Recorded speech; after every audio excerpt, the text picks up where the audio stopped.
just swear as the first thing on this thing. Yes, let's go. All right, we are live. Okay, so let's see. What do you think about? Okay, so you guys didn't watch any of the prelims at all? No, but you know, I had a sneaking suspicion that Crazy Ace was gonna win. I not Caceres. I had a sneaking suspicion. What was your take on Chase Hooper again? Chase Cooper? Why do I keep calling this dude different names? Chase Hooper? He's only had one fight, by the way. There's a lot of hype, but he's had one fight. It's because he keeps pretending to be Ben Askren's dad. Yeah. So it's just kind of funny, and everyone kind of goes with it. No, I get it, but it's not because of his skills or anything. Although he's a great BJJ guy, like great. Hooper. He's got great BJJ and excellent wrestling. So, I guess the whole thing with him is that, you know, people were having Ben Askren vibes with him. Okay. Ben Askren? Because of the hair or because of his skills? No, just because his hair and like, yeah, his skills too. Because BJJ wrestling, like, just a good grappler. But again, the thing with Crazy Ace is, right, that... Why are you calling him Crazy Ace? Because I had a friend named Crazy Ace, and so it always messes me up whenever...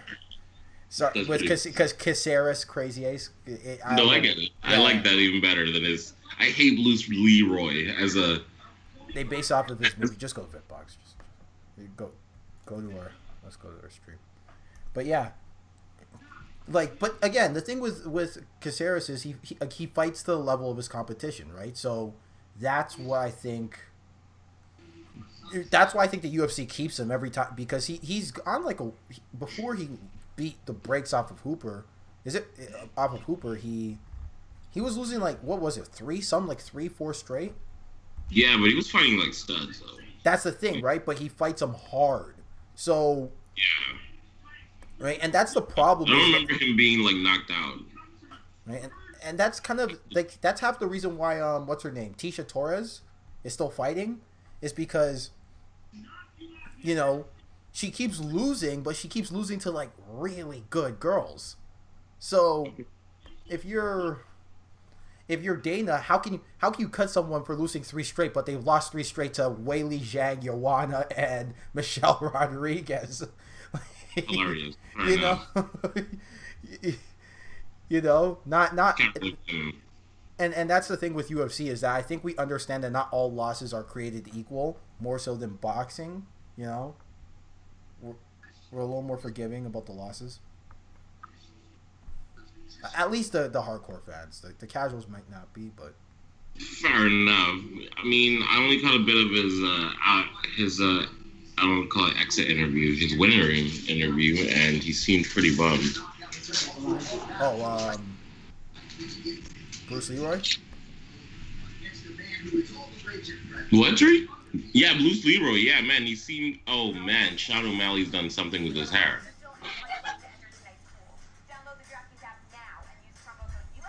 I'm still in the commercials. What is done? Oh, can you hear my All right, let's... He's not fighting. Let's turn that down a little bit. All right. Yeah, I'm still like, where are you? So you're at Sean O'Malley coming out. We're at right now at Rules of the Octagon. So that means I might be way back, eh? I don't know. I guess so. Maybe. It's Manscaped is the official sponsor of the UFC event tonight. Wait, they're not. Hold on, I don't know. Now you got me thinking. Wait, no, I got into an ad, so yeah, you might be right.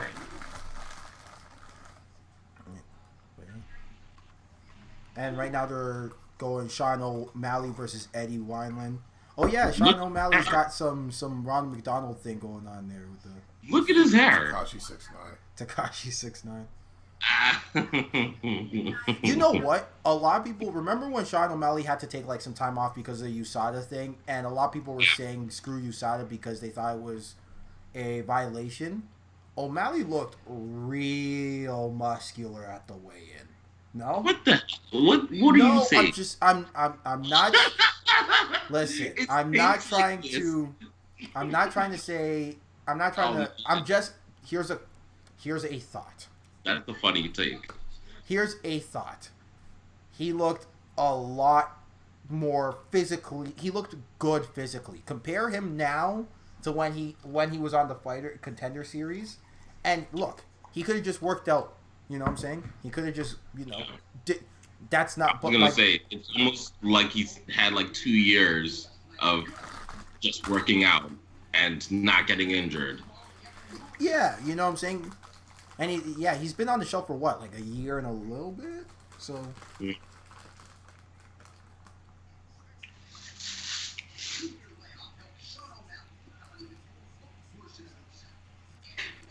O'Malley doesn't have like a specific like um what's the word I'm looking for?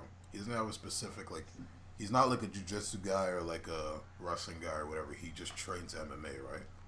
well, I Yeah. guess, That's how but he got into it, right? He's a striker. Obviously He's he a striker. trains jiu-jitsu and everything, but like he wasn't introduced to the sport by having a specialization, right? no, but No. if you would say he's a striker, he's a striker.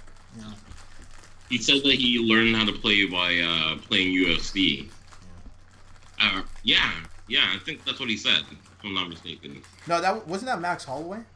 Might have been Max Holloway.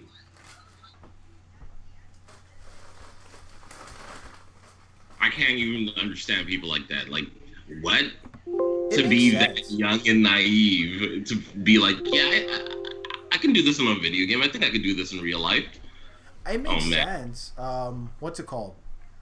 You know, I know a kid, who literally learned a Darce choke from playing UFC Undisputed 2. Hilarious. He, That's he, pretty. he used to. I remember in high school, his name was Harry. Remember Harry? He used to just throw Darce chokes on people, right? I remember in high school, I was like, "Where the hell did you learn a Darce choke?" He's like, "Oh, I just UFC Undisputed." Hilarious. And that was the first time I saw a Darce choke, right? Like in my face, like Mhm. in public. And it was a super. And the thing about the Darce choke is, at least back then, it was super hard to pull off because as a kid, because you don't understand the concept of how the shoulder needs to cut off the carotid artery as well. And so, the first time I really saw it like perfected and really nice was with Tony Ferguson. But I always say the story. It was my friend Harry who pulled it off, and he used to pull it off in like a weird way. He'd always get you from top. He'd get you from guard, and use it as a way to pass. Sean O'Malley looks nuts right now. Shouts out Sean O'Malley. I really like him, man, but he looks. But you see what I'm talking about? He looks jacked physically. Look at him. Look at him. Not particularly. All right. I'm just saying, compare him to fighter contender series. How old was he in the contender series? It's kind of harsh, 22? no? I'm not saying. Look, I'm just saying. What did you look like at 22? Oh, I was bigger. I was 230 and with abs. Were you? There it is. Fair enough. All right. Never mind. Yeah, yeah. I was huge. It's kind of as big as the place that you fought at. Hmm? It's kind of as big as. Oh yeah. The warehouse. Was it a warehouse? It's called the warehouse. It's near Hoopdome. No, I know. I love Hoopdome. At least back in the day when it was good. Nowadays Hoopdome's kind of. It's not, the competition isn't what it used to be. For what? Sorry. Oh, there's a basketball gym called the Hoop Dome. Oh. And you know how it is. When it first comes out, all the ballers come out. Like you get, even with soccer, they find a nice court, field, a nice pitch. All the ballers come out. Then after a while, right, it gets infested with wannabes, and then the ballers all leave and go somewhere else. I wonder if that's the case for a lot of places because MCC is the same way. Mm-hmm. Like, I wonder if all the ballers are just rotating, like, scenes. Like, I remember MCC on a Thursday night was, the best runs you could oh get. my goodness, the best runs you can get in the New York region. Like, the best runs. When Dingle Walker came in that one time, I think the way Notice came in too, and I heard a rumor that Andrew Wiggins came in, but I can't remember. I'm sure he did. MCC was like, Right? Yeah. it was like where the best ballers came. Yeah. See, that's the thing. I wouldn't put it past him if he came in, but Is this the first fight of the main card? yeah, It is. yeah. Oh, okay. I mean, I'm gonna call Stefano because he's missing out. Is Donnie joining us? Nah. Although it would have been cool because now I have an extra spot for him.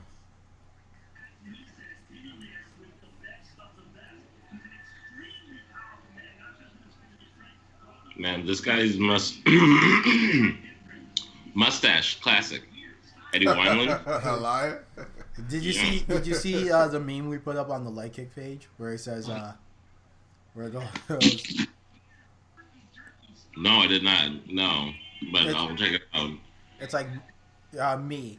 I want to see Ben Askren versus Donald Cerrone. Mom, Oh, you have that at home. It's It's O'Malley versus Wineland.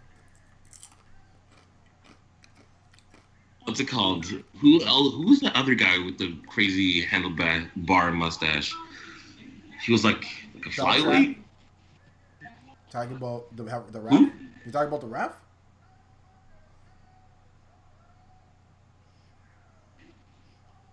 No, he's a fighter. Oh. I don't know. Uh-oh. Our stream is dying a bit. You're very legal bot team. Okay. No. I'm talking about like I can our send you literal another. No, our live stream. Not our legal stream is doing just fine. Peachy. Okay.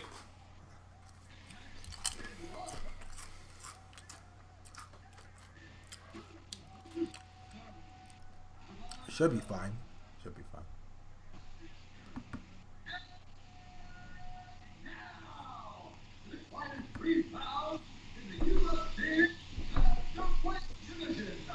Fight starting.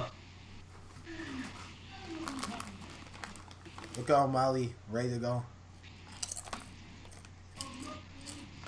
All I'm saying is, maybe USADA was onto something with O'Malley, right? But no one likes like O'Malley. What is your take? I'm not saying he's. Where are you coming from with this? Because What is this based off, other than the flawed eye test?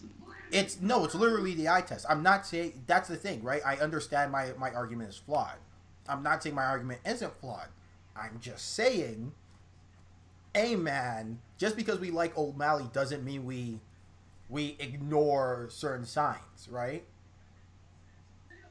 Because that's what we're doing. That's what. Such a weird take, man. No, look. When Nate Diaz had a USADA violation, because everyone liked Nate Diaz, they were willing to be a lot more. Oh, I'm getting a call from them.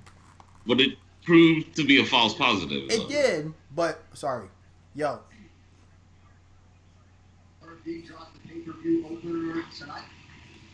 Yeah. Like just as soon as you hop on Skype, I'll put you back on the stream.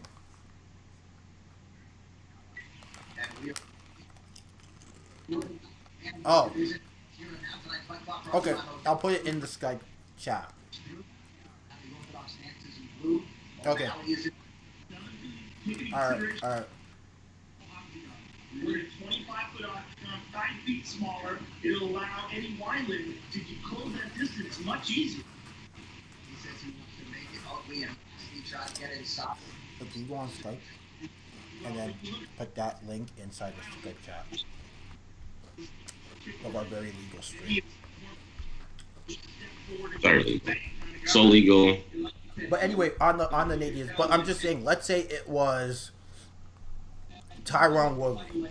Will we be? Oh my goodness! O'Malley just. You'll see it. Oh. Thank you. How is your stream all of a sudden before mine? I have no clue. O'Malley just. Oh my lord! Let's see the replay on that. Why are you doing this? This is like, Okay, just use our stream. We'll give it to you on the put in the thing. I just want to see the replay first before we do. Uh-oh. Yeah, that's what I'm talking about, those counter shots.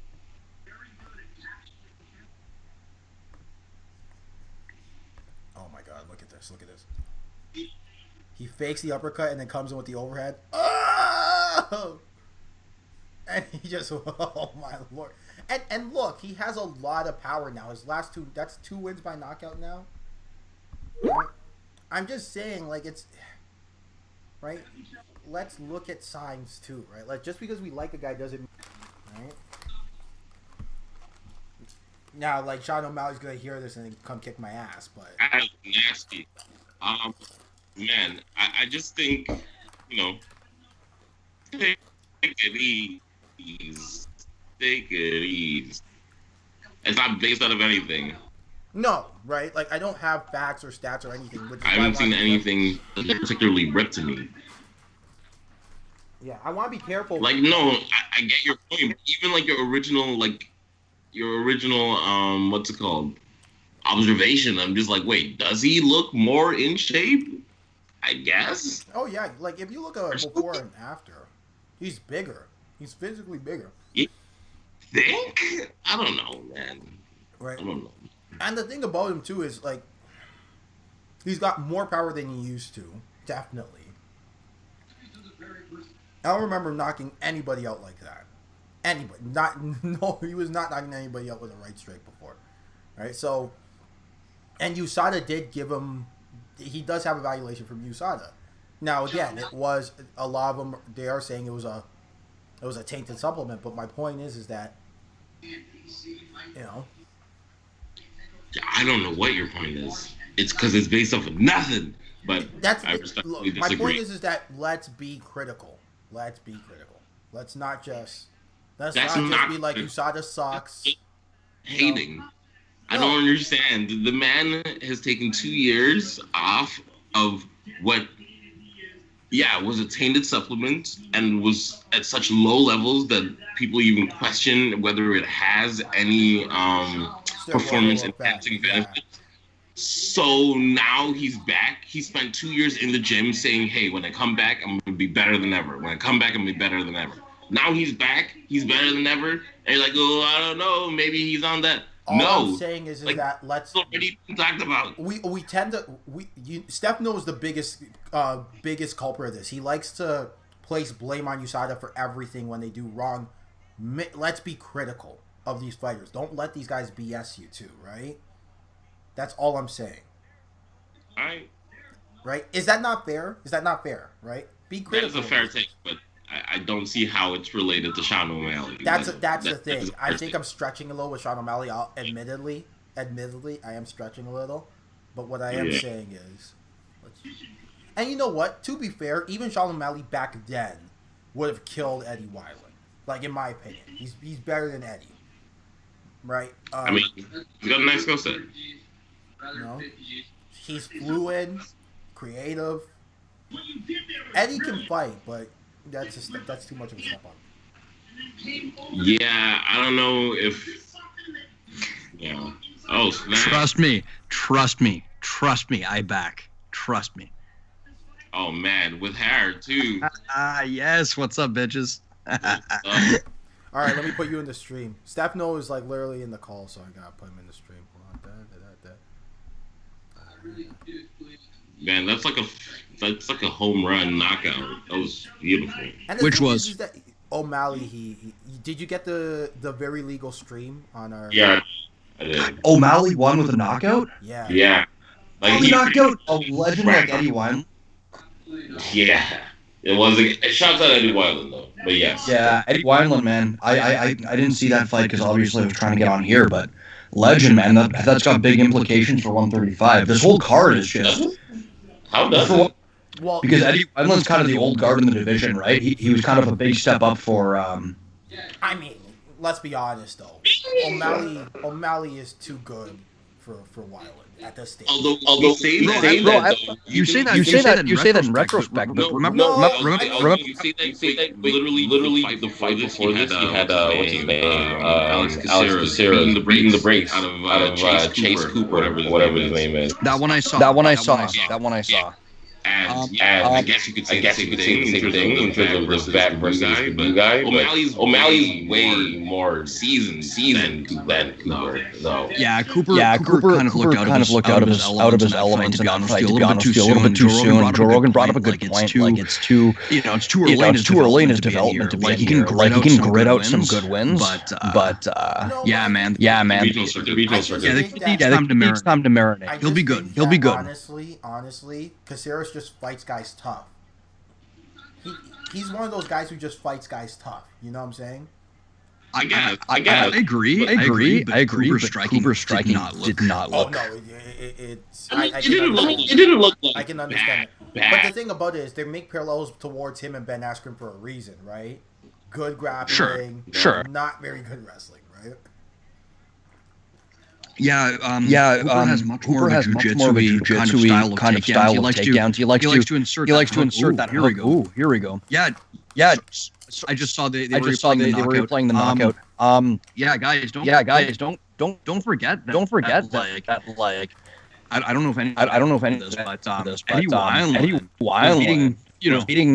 beating the brakes off of, beating Henan Brau. How did he handle was on that streak before he ate that spinning back? You guys remember that? Yeah.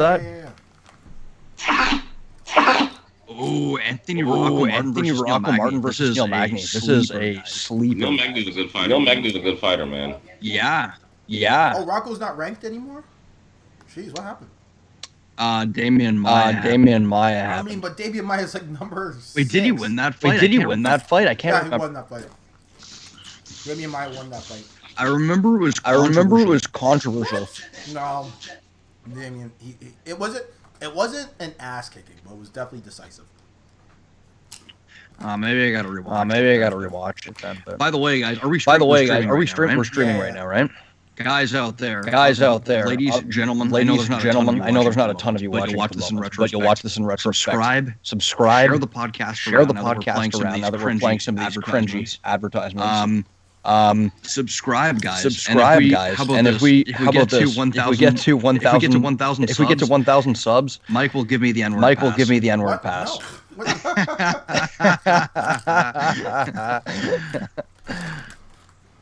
Speaking of which, you guys want to talk about Black Lives Matter and what's going on?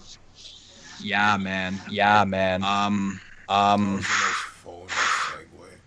You think so? That was the most phony. Jeremy called him on it. Meaning he wanted to talk about it? That was. I do want to talk. How can you not? How can you not? Man, what a. All I gotta say is. What do you expect?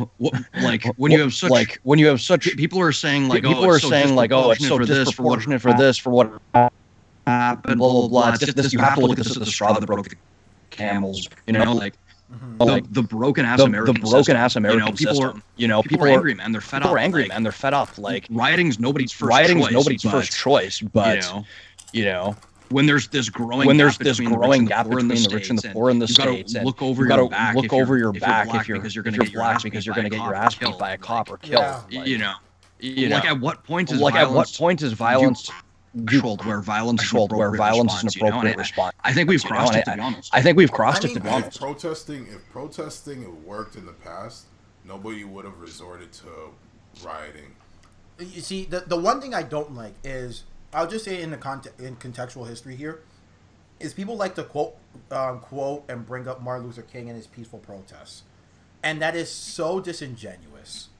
Yeah. Oh, for sure. First of all, it's not like Martin Luther King. Everywhere he went, they were singing like, people who were on the other side were singing "Kumbayas" for Martin Luther, and we're like, oh, Martin Luther King, and we're saying, oh yeah, this guy's definitely got everything on point. He was labeled a terrorist by people. He was labeled a dangerous man. Every time he had peaceful protests, there was risks of sending in dogs and the hoses on protesters, right? Yeah. And you also have to keep in mind that when he died, they rioted for 6 days and then they passed the laws. Not only did they ride for 6 days. Not only did they ride for 6 days, but they burned down entire blocks of Washington D.C. And then they got the law passed. So to quote him is so disingenuous. Now I'm not advocating for riots. Honestly, in my opinion, I think peaceful protests are the way to go, because peaceful protests and voting is where you really hurt people. I also think that there is something to be said for people who are rioting to take advantage of the peaceful protesters and therefore undermining the peaceful protests.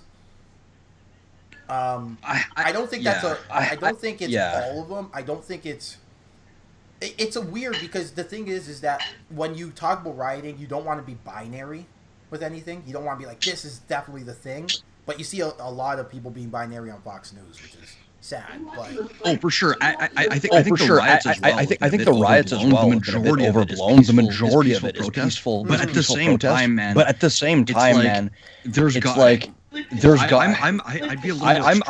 be a little more. Like, I'll say this. Like, I wouldn't say that rioting wouldn't be my first choice. Peaceful protest is obviously what everyone wants to see. There's got to be a certain point. There's got to be a certain point. And people can't pretend like violence hasn't affected massive social change in the past. It has. It has. Like, you brought up Martin Luther King. Slavery. Like, there's slavery. There's Stonewall riots. To bring about the gay rights movement. To bring about the gay rights movement. It's happened in the past. And violence has its place. Violence has its place, man. It does sometimes. When you've got a tyrannical government that's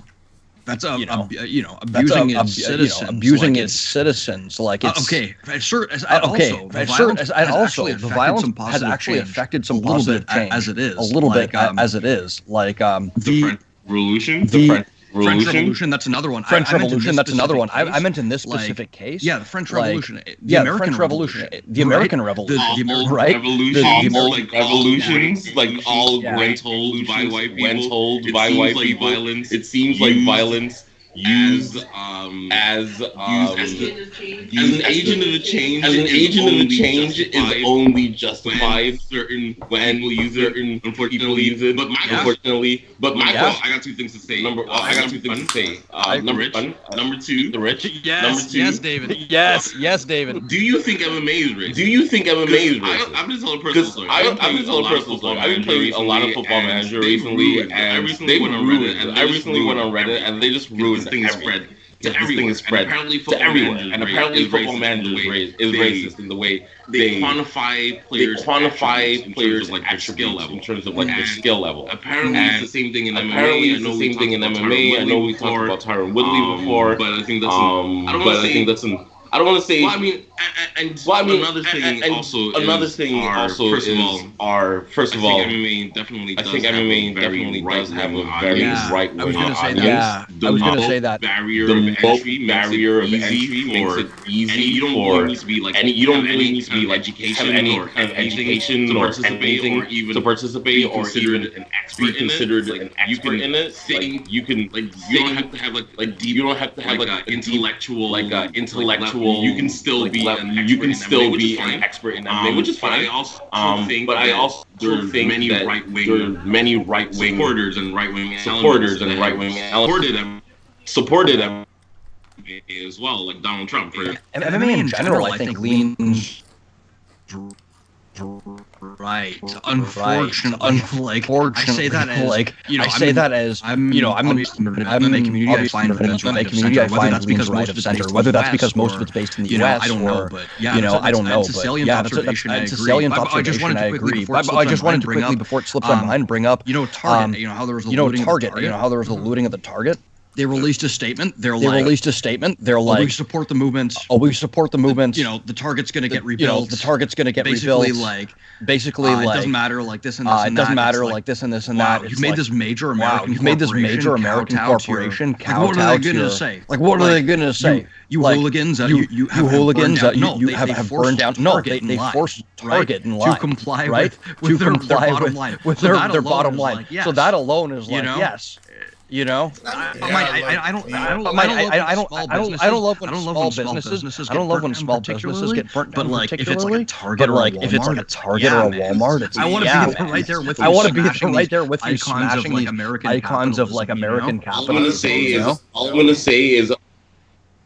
Sorry, No, I was just gonna say that. No, I was gonna say that one of the things that I heard recently was insurance. The real role insurance fraud could play in terms of companies being incentivized, especially during an economic collapse. Yeah, incentivized to actually have their stuff burnt. So on face value, a lot of companies surprisingly have been saying the right thing. Honestly, until I see some action, I don't really want to hear it. You know what I mean? I agree. Yeah, I have no major corporations to do anything more. Like they're out there to sell money, and they're gonna lick their fingers, get it out in the wind. I agree. I'm not saying that. I agree. I'm not saying that Target is some moral bastion now. Not at all. I'm saying it's powerful that these people have forced the corporation. These people have forced the corporation into. You know what I mean? Like. All the pearl clutching going on right now on the right though. I find it just so of like these riders.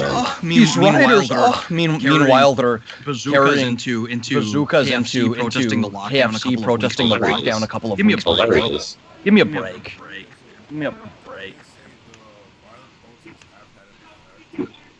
Guys, you're coming in very quiet. Very quiet. Turn your volume up. Yeah, turn your volume up. In my headphones. I have no snare in my headphones. Kind of.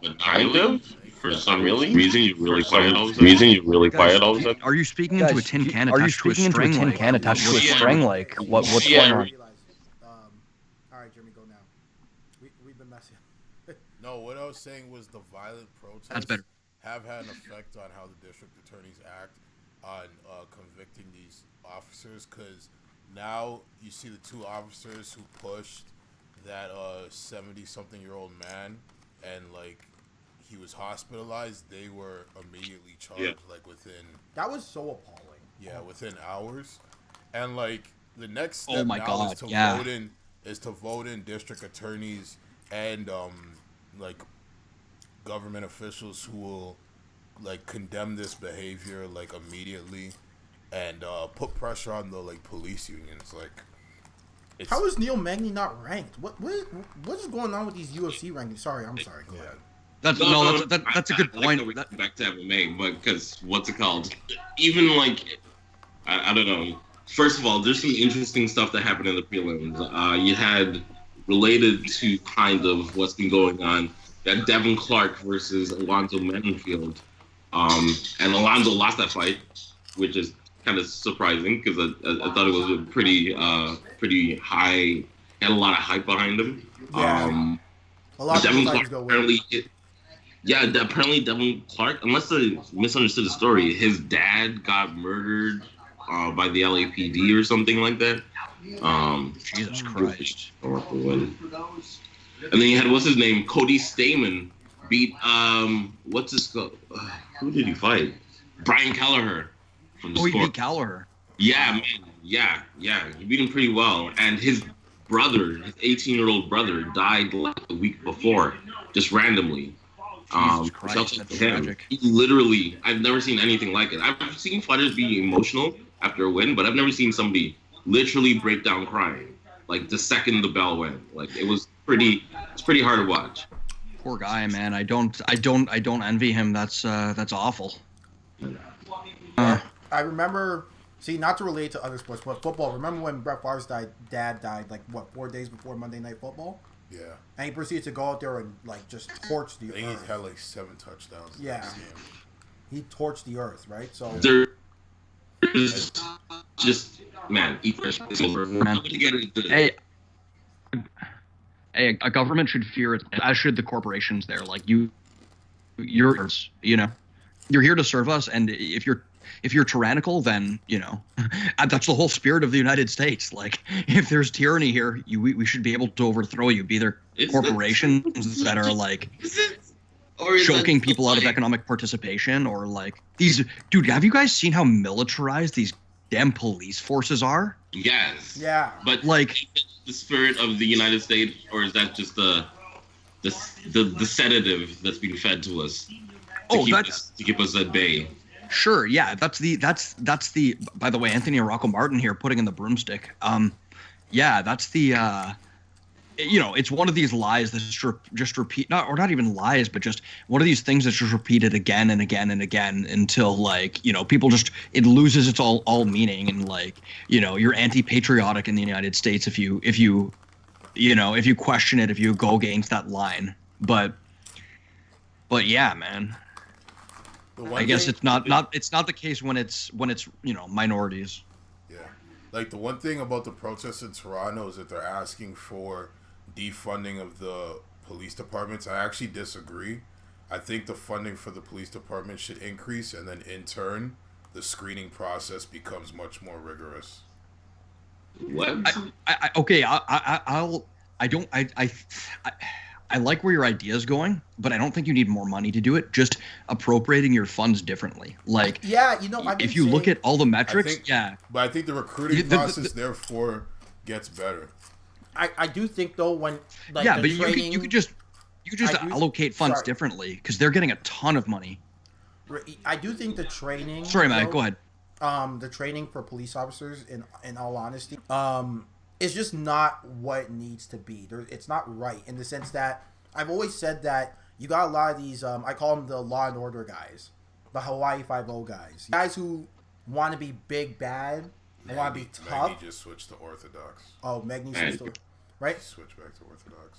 But they want to be tough guys and not leaders of their community, right? And I feel like, getting more people. You're cutting out, Mike. Sorry. Yeah, I'm starting to. I'm noticing that the stream is starting to get talking. Sorry. Okay. Can you guys hear me? Yeah, better. Yeah. Nice counter left hook by Magni. Yeah. Yeah. But yeah, it's just what I'm saying is that, as I was saying, yeah, no, I just feel like there's a lot of guys who are just not. There's a lot of guys in the police officer corps, in the police officer group or fraternity that are not doing it for the right reasons. They're not trying to be leaders of their community. They're not trying to protect their community. They just want to be tough guys with guns. And I feel like adding in more, social work components into their training, right? Understanding their communities and just more rigorous stuff in that aspect of psychology and stuff would probably justify why they're having so much money. I think appropriating the funds is the way to go. I don't think you should defund the police because, especially in America where they're not getting paid enough, that's where I think half the problem is that, and you see it with nurses too, where it's like, as good as nurses are, it's a shame that they have to work so hard for so little, you know what I'm saying? And I do think police officers work hard, like most of them. So I do think that they deserve, and in Canada, we pay them pretty well. In America, I think they do need a bit of a bump to get the good ones in there. Because, like we said, like the best minds go to law, they go to business, and they go to medicine.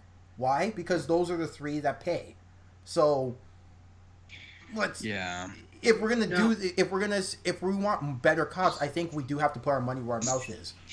Look, that being said, Sorry. No, I was gonna say. Oh no, sorry. Yeah, I'll level with you because I agree that the incentives we're putting out to police officers are not attracting the best and brightest. I agree, but there's a ton of funding going into law enforcement. So I think just directing it. I think I agree with you. Yeah. And I think more accountability for how they train their officers as well. I agree that stuff changed. Like, you shouldn't be behaving like an occupying military. Apparently, a lot of police officers coming in are from the military, and they're treating it like an occupation. You should be. Yeah, a lot of cops are former in the United States are former soldiers, right? So, but it's weird because even when in the military, there's a lot of accountability. a lot of accountability. Yeah, much less so with police officers. And I think like a Big John McCarthy was talking about this actually. He's like, gone are the days when cops are like walking the beats and they know their community, right? They can deal with you on like an ad hoc basis. It's like, yeah, like the role of a police officer, you should be much more of a community advocate as opposed to just someone who's looking to lock people up in jail, you know? But I think, I think, David, can you hear me? Yeah, I can hear you. But are you saying? Did you just say the police officers should be community advocates? Are they were yourself right now? Dude, that's what their role was in the past, man. If you're a cop, you're never an advocate for me. Let me just do you a favor right now. You can never be my advocate. If you're a cop, you can never advocate for me.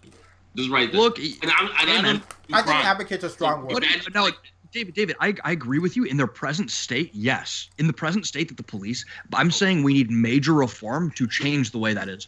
What if police officers were hired from within the communities? Okay, but not into like a whole like, you know, socio-political, historical thing here, but you understand the police is literally a racist institution designed to control not just civilians, but particular went for an electric chair. segments of the population. Indigenous people, there were also a relatively new concept too, but indigenous people, if you want to take it back to like, man, we don't have to go back to slavery in terms of like patrol and watch. Like they were literally not like a state-funded apparatus up until relatively recent in history. So the idea, all of a sudden, that they are inherently necessary for a community to function or thrive, number one, or that they should be the best people to advocate for the community. I just don't agree with that. David, I agree with you too. I agree with you. I would add in not just racist, but classist as well. Like they're an organization out there to basically protect the rich's property. But I mean, in their present state, I completely agree with you, and I share that sentiment. I do think they're necessary. I just think that we need to completely change what a police officer is, you know? That's my point, is that you don't need to be a tough guy with a gun protecting the privilege, right? You can... That we need rights, and we need the laws to enforce the rights specifically the marginalized, or those living in marginalized conditions. That's it. And how about... Oh, sorry, David. Sorry, you were cutting out. I thought you were... I just think that we just don't need... Like, it doesn't take... much. We have laws, we have rights. Laws are fluids. Rights should not be, and rights should be enforced always. Like, I just think. Oh, sorry. Go ahead, Stefano. Sorry. No, yeah, I was just gonna say. Let me expand that. I think beyond reforming the police force, which we need, it's the whole debate whenever a school shooting comes up, right? And I don't think they're necessarily unrelated. I think they're both symptoms of a broken society. Like maybe it's a mentality. It's a mentality thing, in my opinion. I don't want to interrupt you. Maybe the United States needs some subsidized healthcare as well. You know, maybe they need to reduce their wealth inequality gap. Maybe people need more meaningful economic participation, right? And not to be, you know, burdened by 7 generations of damn poverty. You know, maybe people need you know, a meaningful existence in this world, and not to be just, man, I don't know. Look, I'll say this though, when it comes to the police, simply put, it's just a my biggest issue is it's a mentality thing. I have a law enforcement friend, you know, he took care of me when I was in North Bay.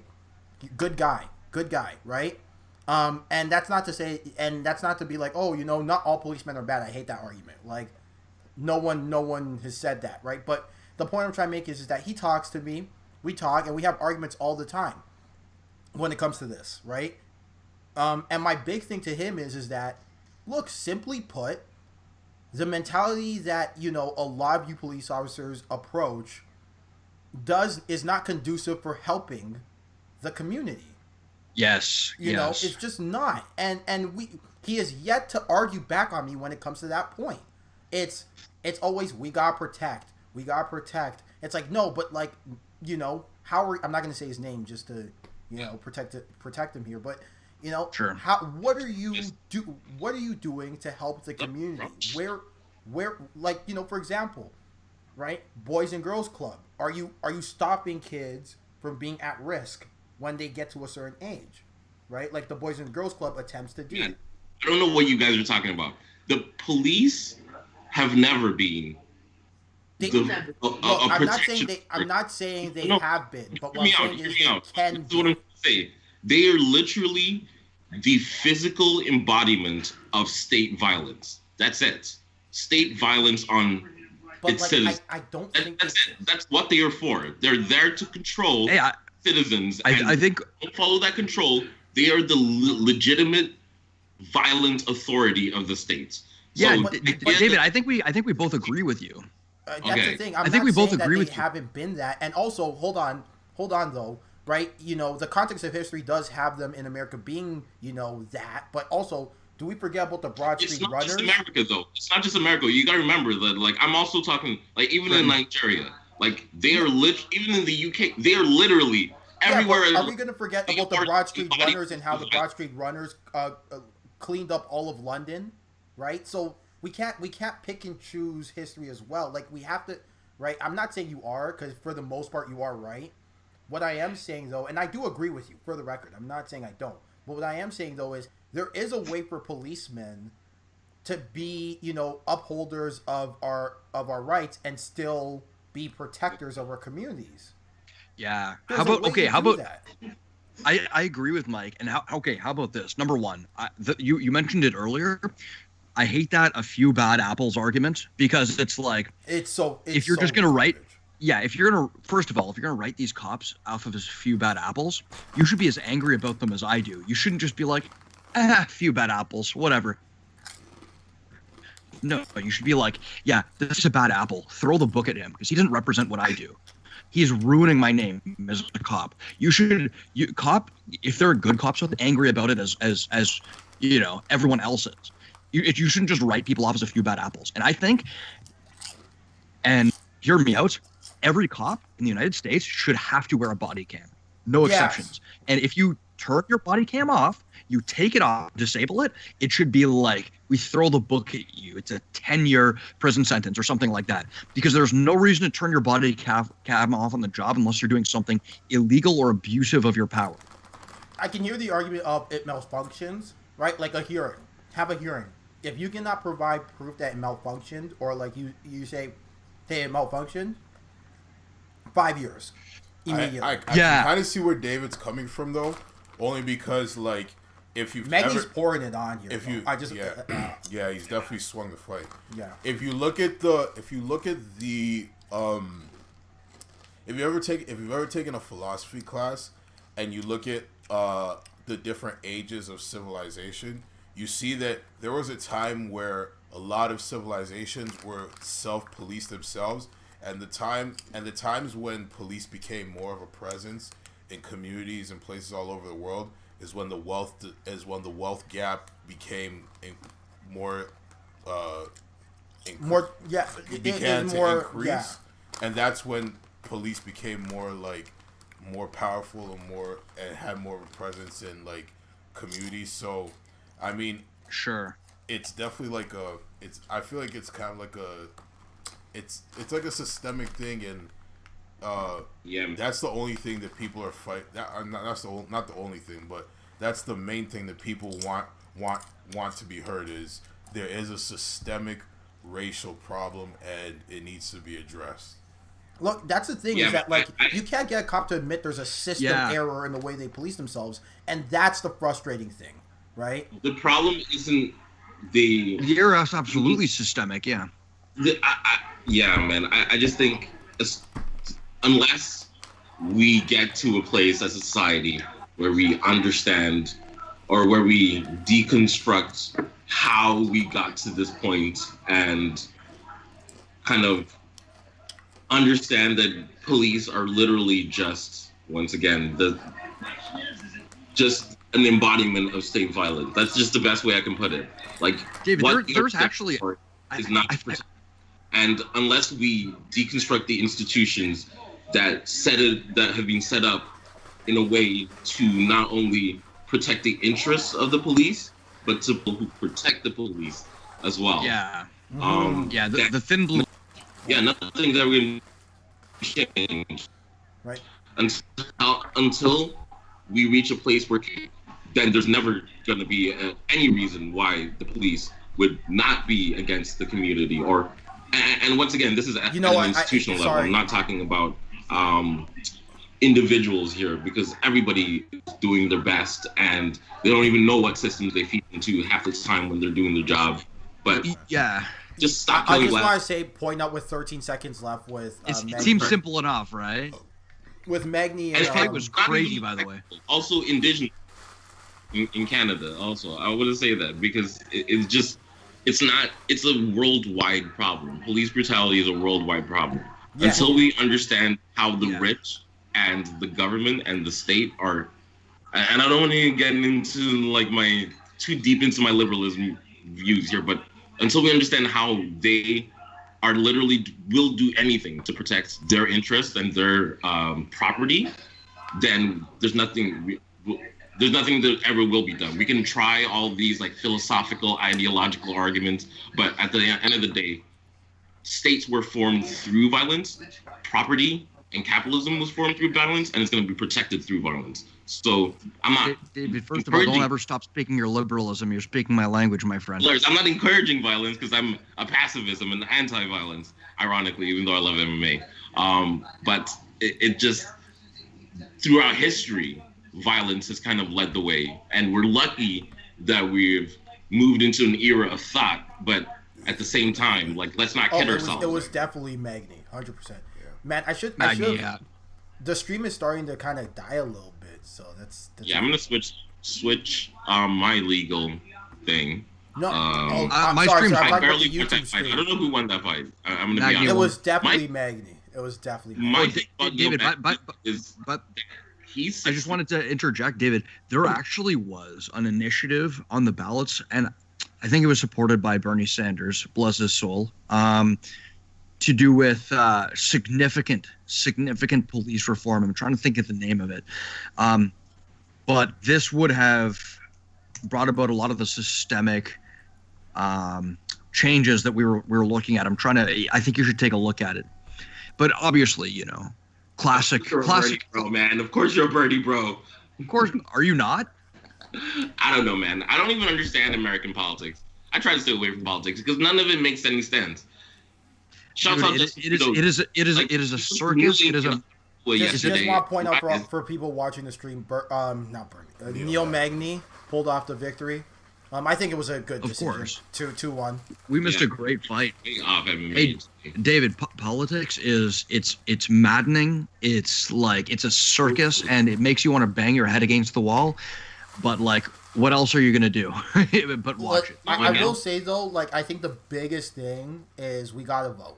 Like, we gotta vote because even though black communities tend to do well with voting, like I've always said that it's a myth that black people don't vote in America. They tend to do relatively well, but relatively well isn't gonna cut it. You gotta, I want to see 70-75%.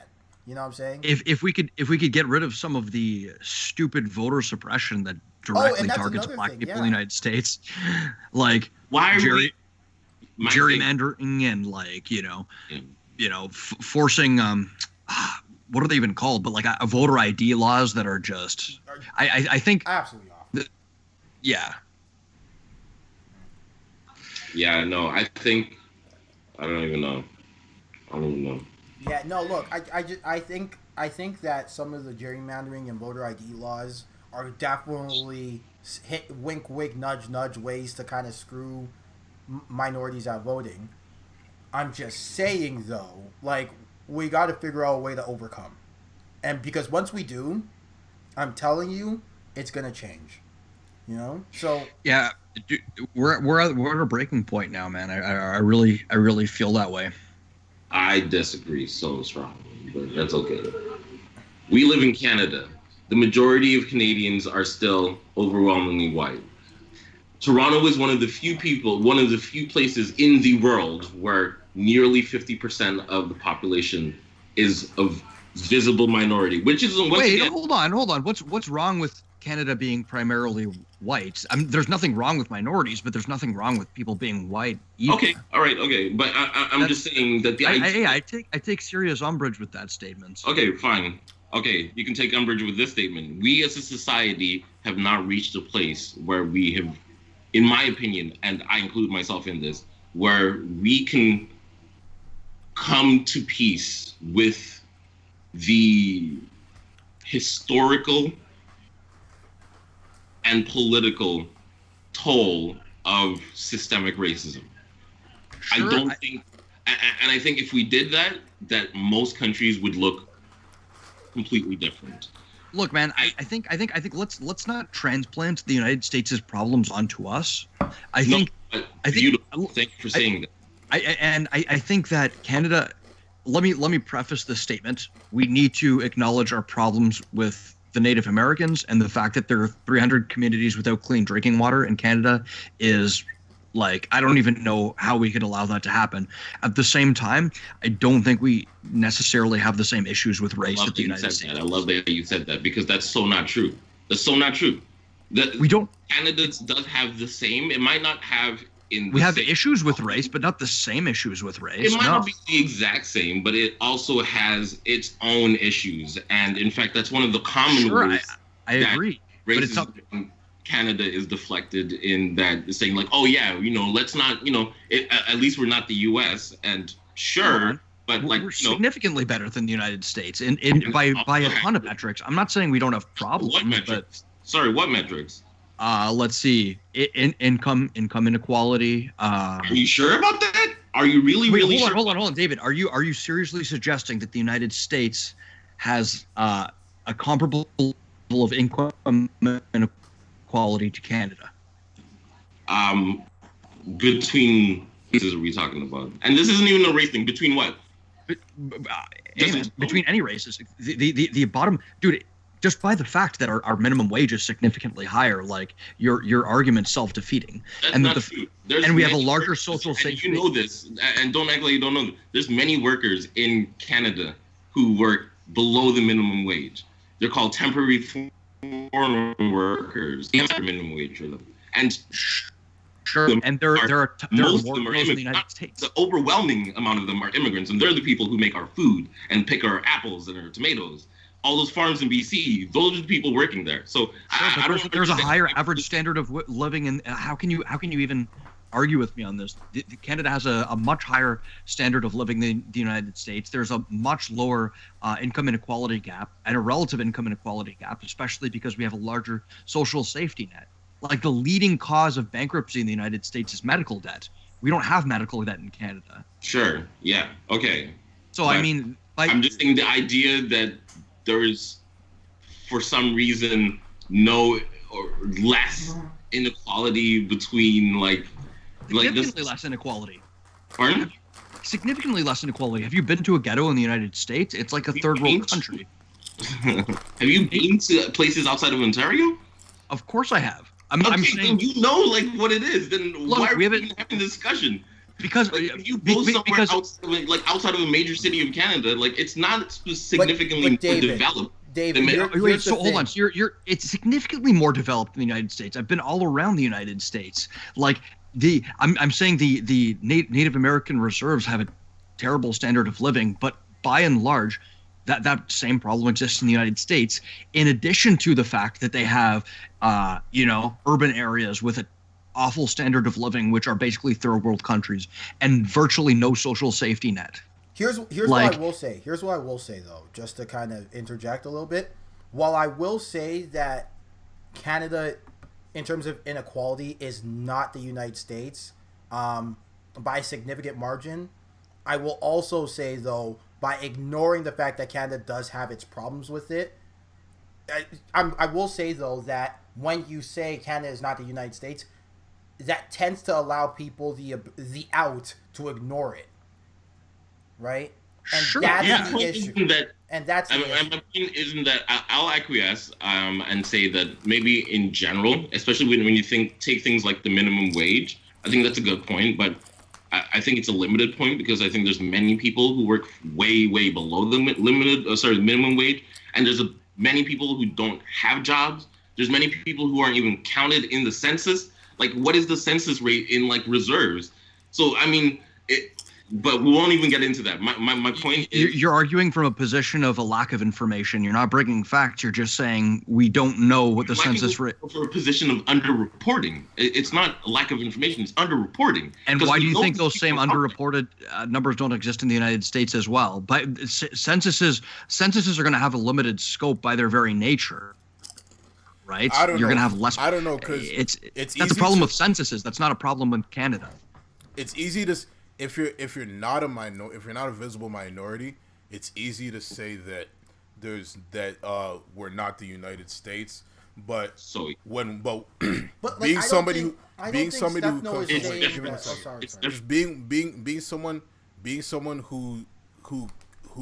spent the first 7 years of my life in government housing, I had cousins who had police officers come up to them and say and ask police officers, "Why did you stop me?" And the police officer would blatantly say, "Because you're black." And then also, if you live in Maple and you're a black person or minority person, you've definitely, maybe not definitely, but there's a strong chance that you've encountered racism. So I personally take umbrage to anybody who says that there's not racism in Canada or we're not the United States. I've lived in the United States for 4 years. Yes, they had people who would fly Confederate flags, and they've had a war based on slavery of. But guys, we're not saying that. No one is saying. Hold on, let me. No one's saying we're problem free. That Canada does not have its issues. We're just saying, factually, statistically. We're not as bad. Yeah, okay. It's not the same. Their economy. And here's the thing, though. The problem is you guys are thinking. Hold on. Let me because I really want to say this because I'm the one who got carded when I was living in Jane and Finch at York University. So I don't understand. Let me just say this right now. No one here is deflecting the issues that we got. We definitely have. That's what I'm saying, right? But what I'm saying is we have to look at the facts, and the facts is we're not in the same state of bad affairs. Man, enough of this fucking sorry for swearing, but enough of this apology shit for Canada. Hey, I'm not apologizing for shit. Wait. Hold on. I'm not. It's not apology shit, David. It's not an apology. We're acknowledging that Canada has problems. I'm the first one to admit that our treatment of Native Americans is terrible. And by the way, while we're at it, get screwed over, right? By the way, no one talks about this, but Asian communities, when they first come in and the way they're treated when they first get their day of work, right, by their employers treat them like trash when it comes to Asians, whether they're Indian, Chinese, Vietnamese and such. Our nurses are mostly immigrants that come here, especially the PSWs, and they're treated horribly. We're definitely, the issues here are mounting are terrible. Why are we getting into comparative suffering? Jeremy, hold on. While we're at it, why aren't we standing with the people? Hold on. Why aren't we standing with the people who are saying an injustice, a threat to justice anywhere is an injustice to threat everywhere? We're trying. The point of the protest is saying we're trying to fix race relations all over the world, and justice for George Floyd is how we're gonna catalyst it. Yeah, of course. But Jeremy, I just quickly, I sympathize with those problems. I know I look completely white, but when my grandfather came here from Italy, he used to get beat the shit out of him by cops. They'd call him racial slurs when Italians tried to gather outside of churches and stuff. And this was in Canada. It's a couple generations ago, but yeah, within my family, within a couple generations, we've experienced some pretty bad police brutality. It's definitely not the same treatment as, black people got in the United States, but it's not it wasn't a walk in the park. So I'm not, even within my own family, there's stories of this kind of brutality and violence and stuff. So I get it. But at the same time, saying that one thing is not necessarily as bad as the other isn't saying that we don't have a problem, because we do have a problem. No, but my thing is that when you say, not you, it isn't personal. I want to make that clear. I just think we need to move past the place of, first of all, talking about racism and then referring to people like Donald Trump or Bernie Sanders or what's going on in the U.S. There's plenty of stuff going on in Canada. Forget Canada. In our communities. Yeah, on a daily basis. That definitely, I agree with David. We shouldn't use it as a way to deflect. Yeah, we don't. That we don't even talk about. Yeah, we shouldn't use it as a way I agree with you. I agree with you. The point about Canada being mostly white is just like anything, with unfamiliarity comes, I don't want to say contempt or resentment. I don't know what. David, I don't like that argument, man. Wait, but hold on. With this. No, but literally, up until recently, Canada was a predominantly white country. Like, I take issue with this. But I'm talking like 1980s, like recent. And what's and if I'm not saying, look, man, I take issue with your fundamental relation that being white means being racist necessarily. No, but you're not hearing what I'm saying. What's wrong with the society being predominantly white? No, but you're not hearing what I'm saying. I'm saying like this was literally like most other Western countries, a country founded on racist principles, founded on this on exploitation of minorities. Which is factually correct. That's factually correct. Thousands of years later, or hundreds of years later, and then say that, oh yeah, we're now enlightened. No, it doesn't work that way. It takes reconstruction, and it's nothing against people personally. Once again, because is the average white person today in metropolitan Toronto racist? I love how you said white person in quotations. Because race is a construction too. That's the funny part. So it's of course it is. It's funny you talk about Italy. Wait, guys. Sorry, this is still an MMA podcast. Hold on. Can we put this discussion on pause? Go ahead. All right, yeah. I am very excited for this fight, especially. Yeah, this fight is way more important. We'll talk about this later. Do you guys? Aljo already able to close grappling range. That's Aljo's still wearing a mask. That's crazy. No, he's not. Really? Wait, no, that's his beard. Oh, my bad. Aljo's got the back. Oh. Okay, I'm gonna put you guys on mute because you guys ruined my buzz. Aljo's got it's not fully in, but man, this is not. All right, no, I'm muting all you guys. All right, that's it. No, he doesn't have it all the way in though. He doesn't have it all the way in.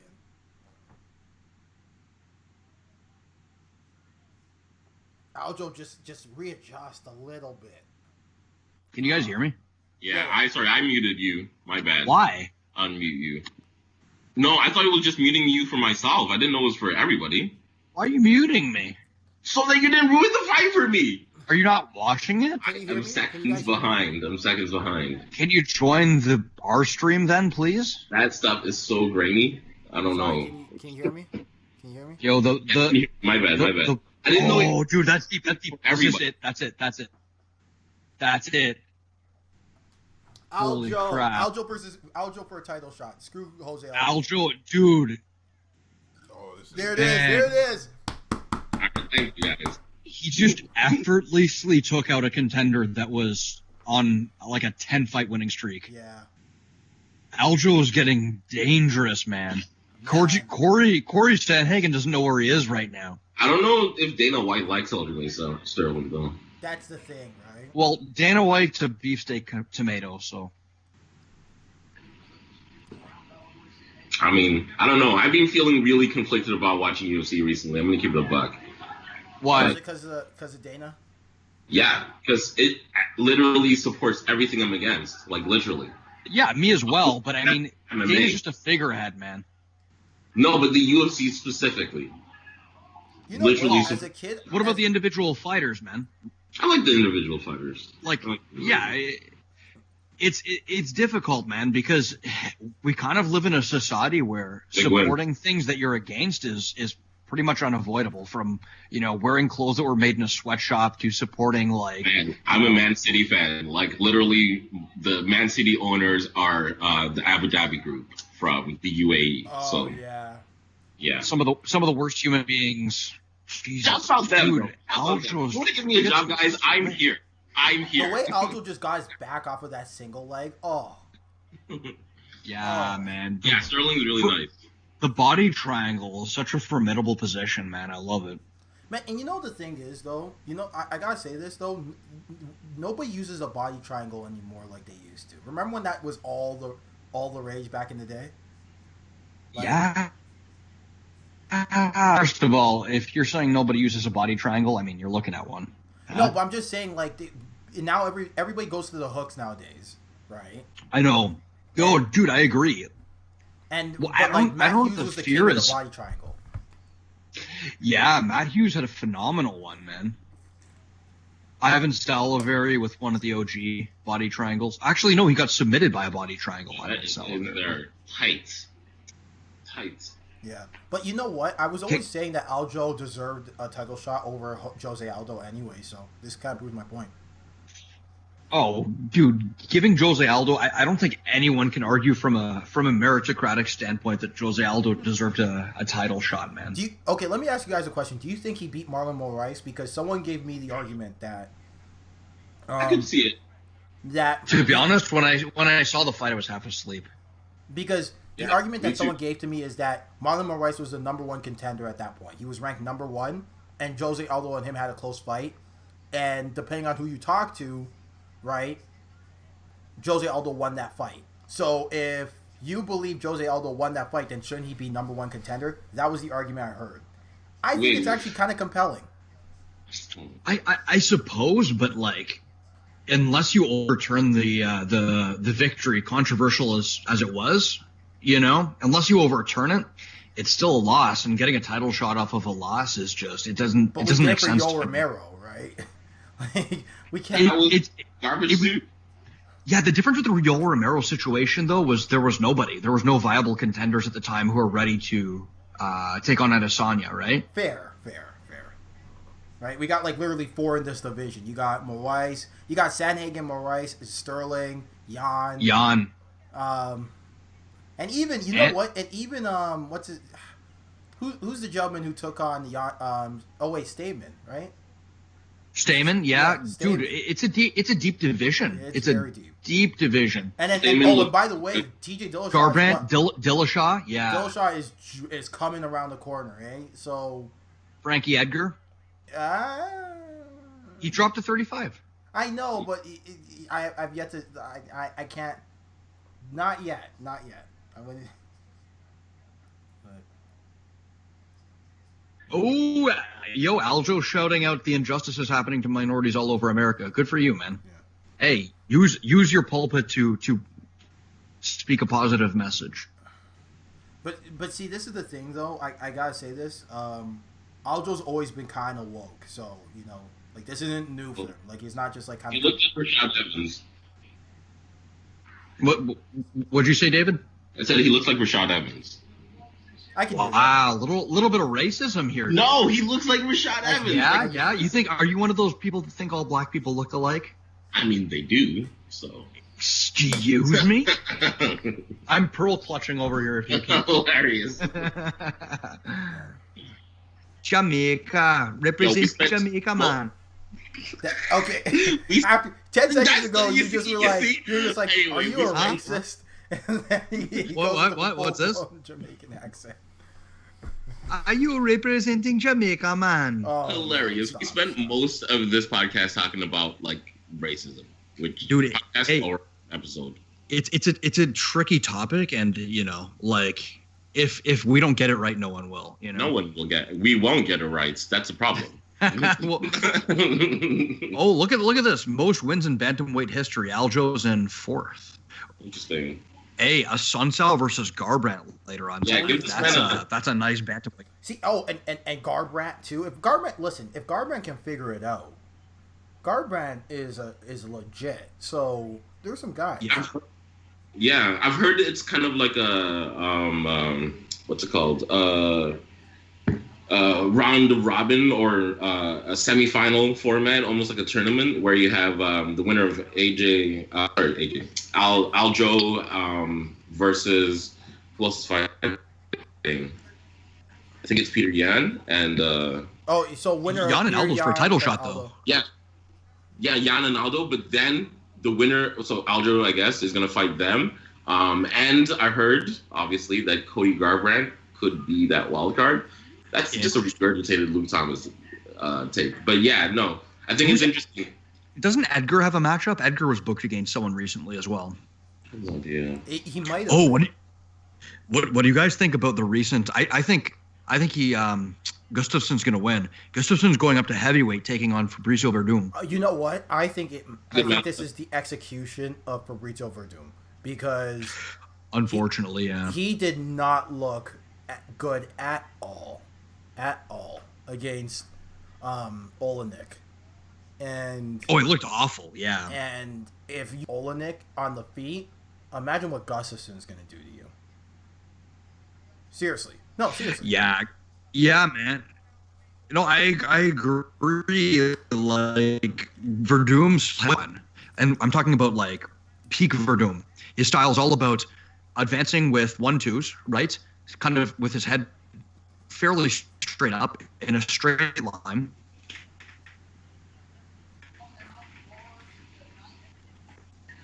We lost him. We lost Stefano. And Simpson's gonna do circles around him with this. We lost the legal stream. No, we lost you. We lost you specifically. Oh, you lost me. Okay, give me a second. I'll be right back. Anyways, guys. No. 1 second. Wait, never mind. If you just I come gotta back take and a tell me leak. what you were gonna say.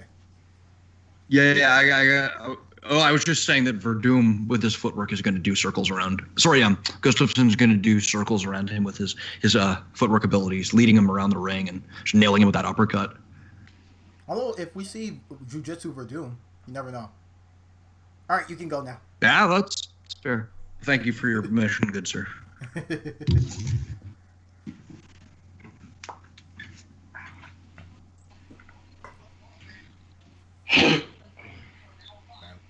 So now we know Stefano's a racist. No, I'm kidding. Hilarious. Yeah, it's confirmed. It's confirmed. Stefano's a racist confirmed. I should have said that while he was gone. No, but like the thing is that like I kind of like I feel like I'm somewhere in the middle. Like I feel like I'm more on your side, but like I just feel like we can't what's the word? There's no sides. I'm just giving you historical facts. Literally of the argument. Sorry. I mean of the argument, not like of the of. Yeah. Oh, I mean, yeah. There's different perspectives, but the fact is, this was a colony, so. No, that's my point. Is that like that's a historical fact, right? So like you do need to reconstruct. I just think that, it would be a slap in the face to call us at the same time the United States, which is kind of unfair. You know what I'm saying? It's no, but I mean that's fine. You don't have to say that. You think that Brazil doesn't have an issue with race? Like, come on. You think racism is like protected by just one geographic location? Like, no, it's a much more complex, fluid thing, and that's my point. Like, I feel like too much we try to take ownership or try to frame the narrative around just the U.S. when every single place has not just racism, but all other kinds of inequality as well. So the idea that Canada is somehow less unequal, like I just don't like those terms because you can't quantify it. It allows people to deflect the issues we got.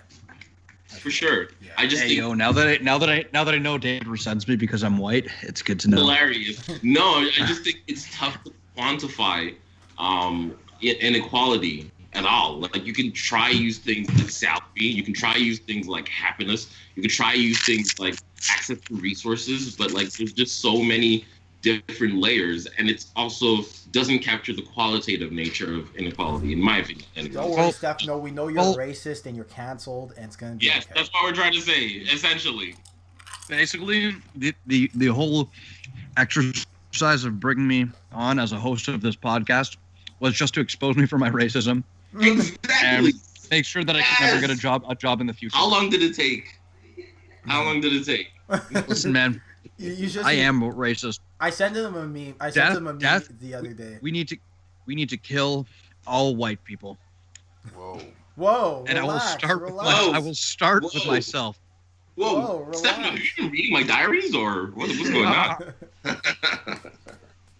David hates white people. I love white people. I love everybody. It's not a race thing. It is a race thing, but we also just need to rethink in general. Just let go of the chains, the shackles. Honestly, you know what we need? We need an episode with Victoria. Race, gender. What? Victoria is so mean. Hilarious. She's so race. mean. No. Race. Gender. When it comes to these things, she's so mean.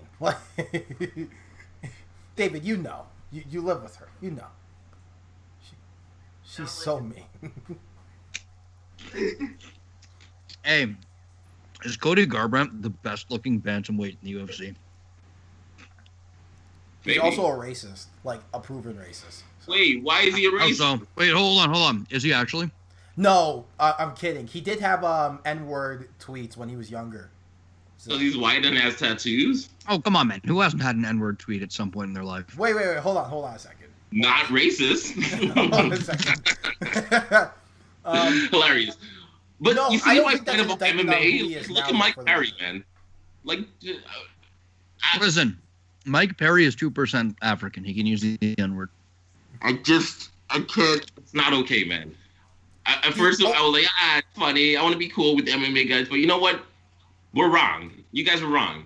That stuff is not okay. And that guy's not okay. It's definitely not okay for Mike Perry using the N-word. Oh, but you know what? I agree. I will say, though, in his circumstance, not that's okay, but he lived in an area of Florida, one of the few areas where being white meant you were a minority, right? What area is that? I can't remember the exact, but like someone broke it down to me, and I read the piece. It was very compelling. Being a former resident of Florida, I appreciate the up in your face racism more than the subtle racism you get in Maple, Ontario. I really do. They're polite, but they are racist. As opposed to the mom in Maple, Ontario, who will cross the other side of the street when she sees you walking. I appreciate the up in your face racism more than the subtle racism you get in Canada. Jeremy, I'm not gonna lie, I'm not racist. If I didn't know you, I might cross the street. You're a scary looking dude, man. Is it because I'm black? It's because you're built like a boulder. It's because you are built like a boulder, Jeremy. To be fair, look at Cody's new haircut, man. He's looking like the Wolverine. He's looking interesting. You're gentle. No, but Jeremy, what's the most openly racist thing you've experienced in Florida, though? What's the most openly racist thing? In Florida, because you said you got the open racism there. So what man. those swamp people Florida, dude? That's a good question. I'd probably say hearing a mom say, "I don't know why a white girl would ever want to date a black guy." Probably. Jesus. Oh, that hurts deep. Hold on. Me, but dude, like I was present. Yeah, and that's know what was it? This is a good matchup though. Cody Garbrandt versus Rafael Assunção. Another really, really good matchup. Rafael Assunção really experienced, super underrated. Yeah. But yeah, back on Cody Garbrandt though. Yeah, he did say the N-word in a bunch of tweets. And he apologized for it, for the record. Cool. We all say the N-word. You know what? Look, I'm not gonna lie. When I'm listening to Mobb Deep in my car, you know, you let her rip. Let her rip. And you know what? I think that's okay. You know what? If a racist is a racist in the forest, is it really a racist? Wait, what? Say that again? And then if a racist is racist in the forest and no one hears, is he really a racist? Yes. Hey man, you're the guy who just said you hate all white people. Okay, so hilarious. Man. David's like, listen, guys, it's a problem that Canada has white people. Okay, it's not good. Okay, I mean, when I was in Nigeria, we didn't have white people, and we shouldn't have white people here either. Racism wasn't a problem. But you know the funny part is that colonialism was still a problem, and there were still many other problems. That's the funny part. Oh, bro, don't get me started on Nigeria's problems. Nigeria has plenty of problems. But you know what? Even crazy. But see, here's the thing: is that like even with us, even with black people, light skins versus dark skins, right?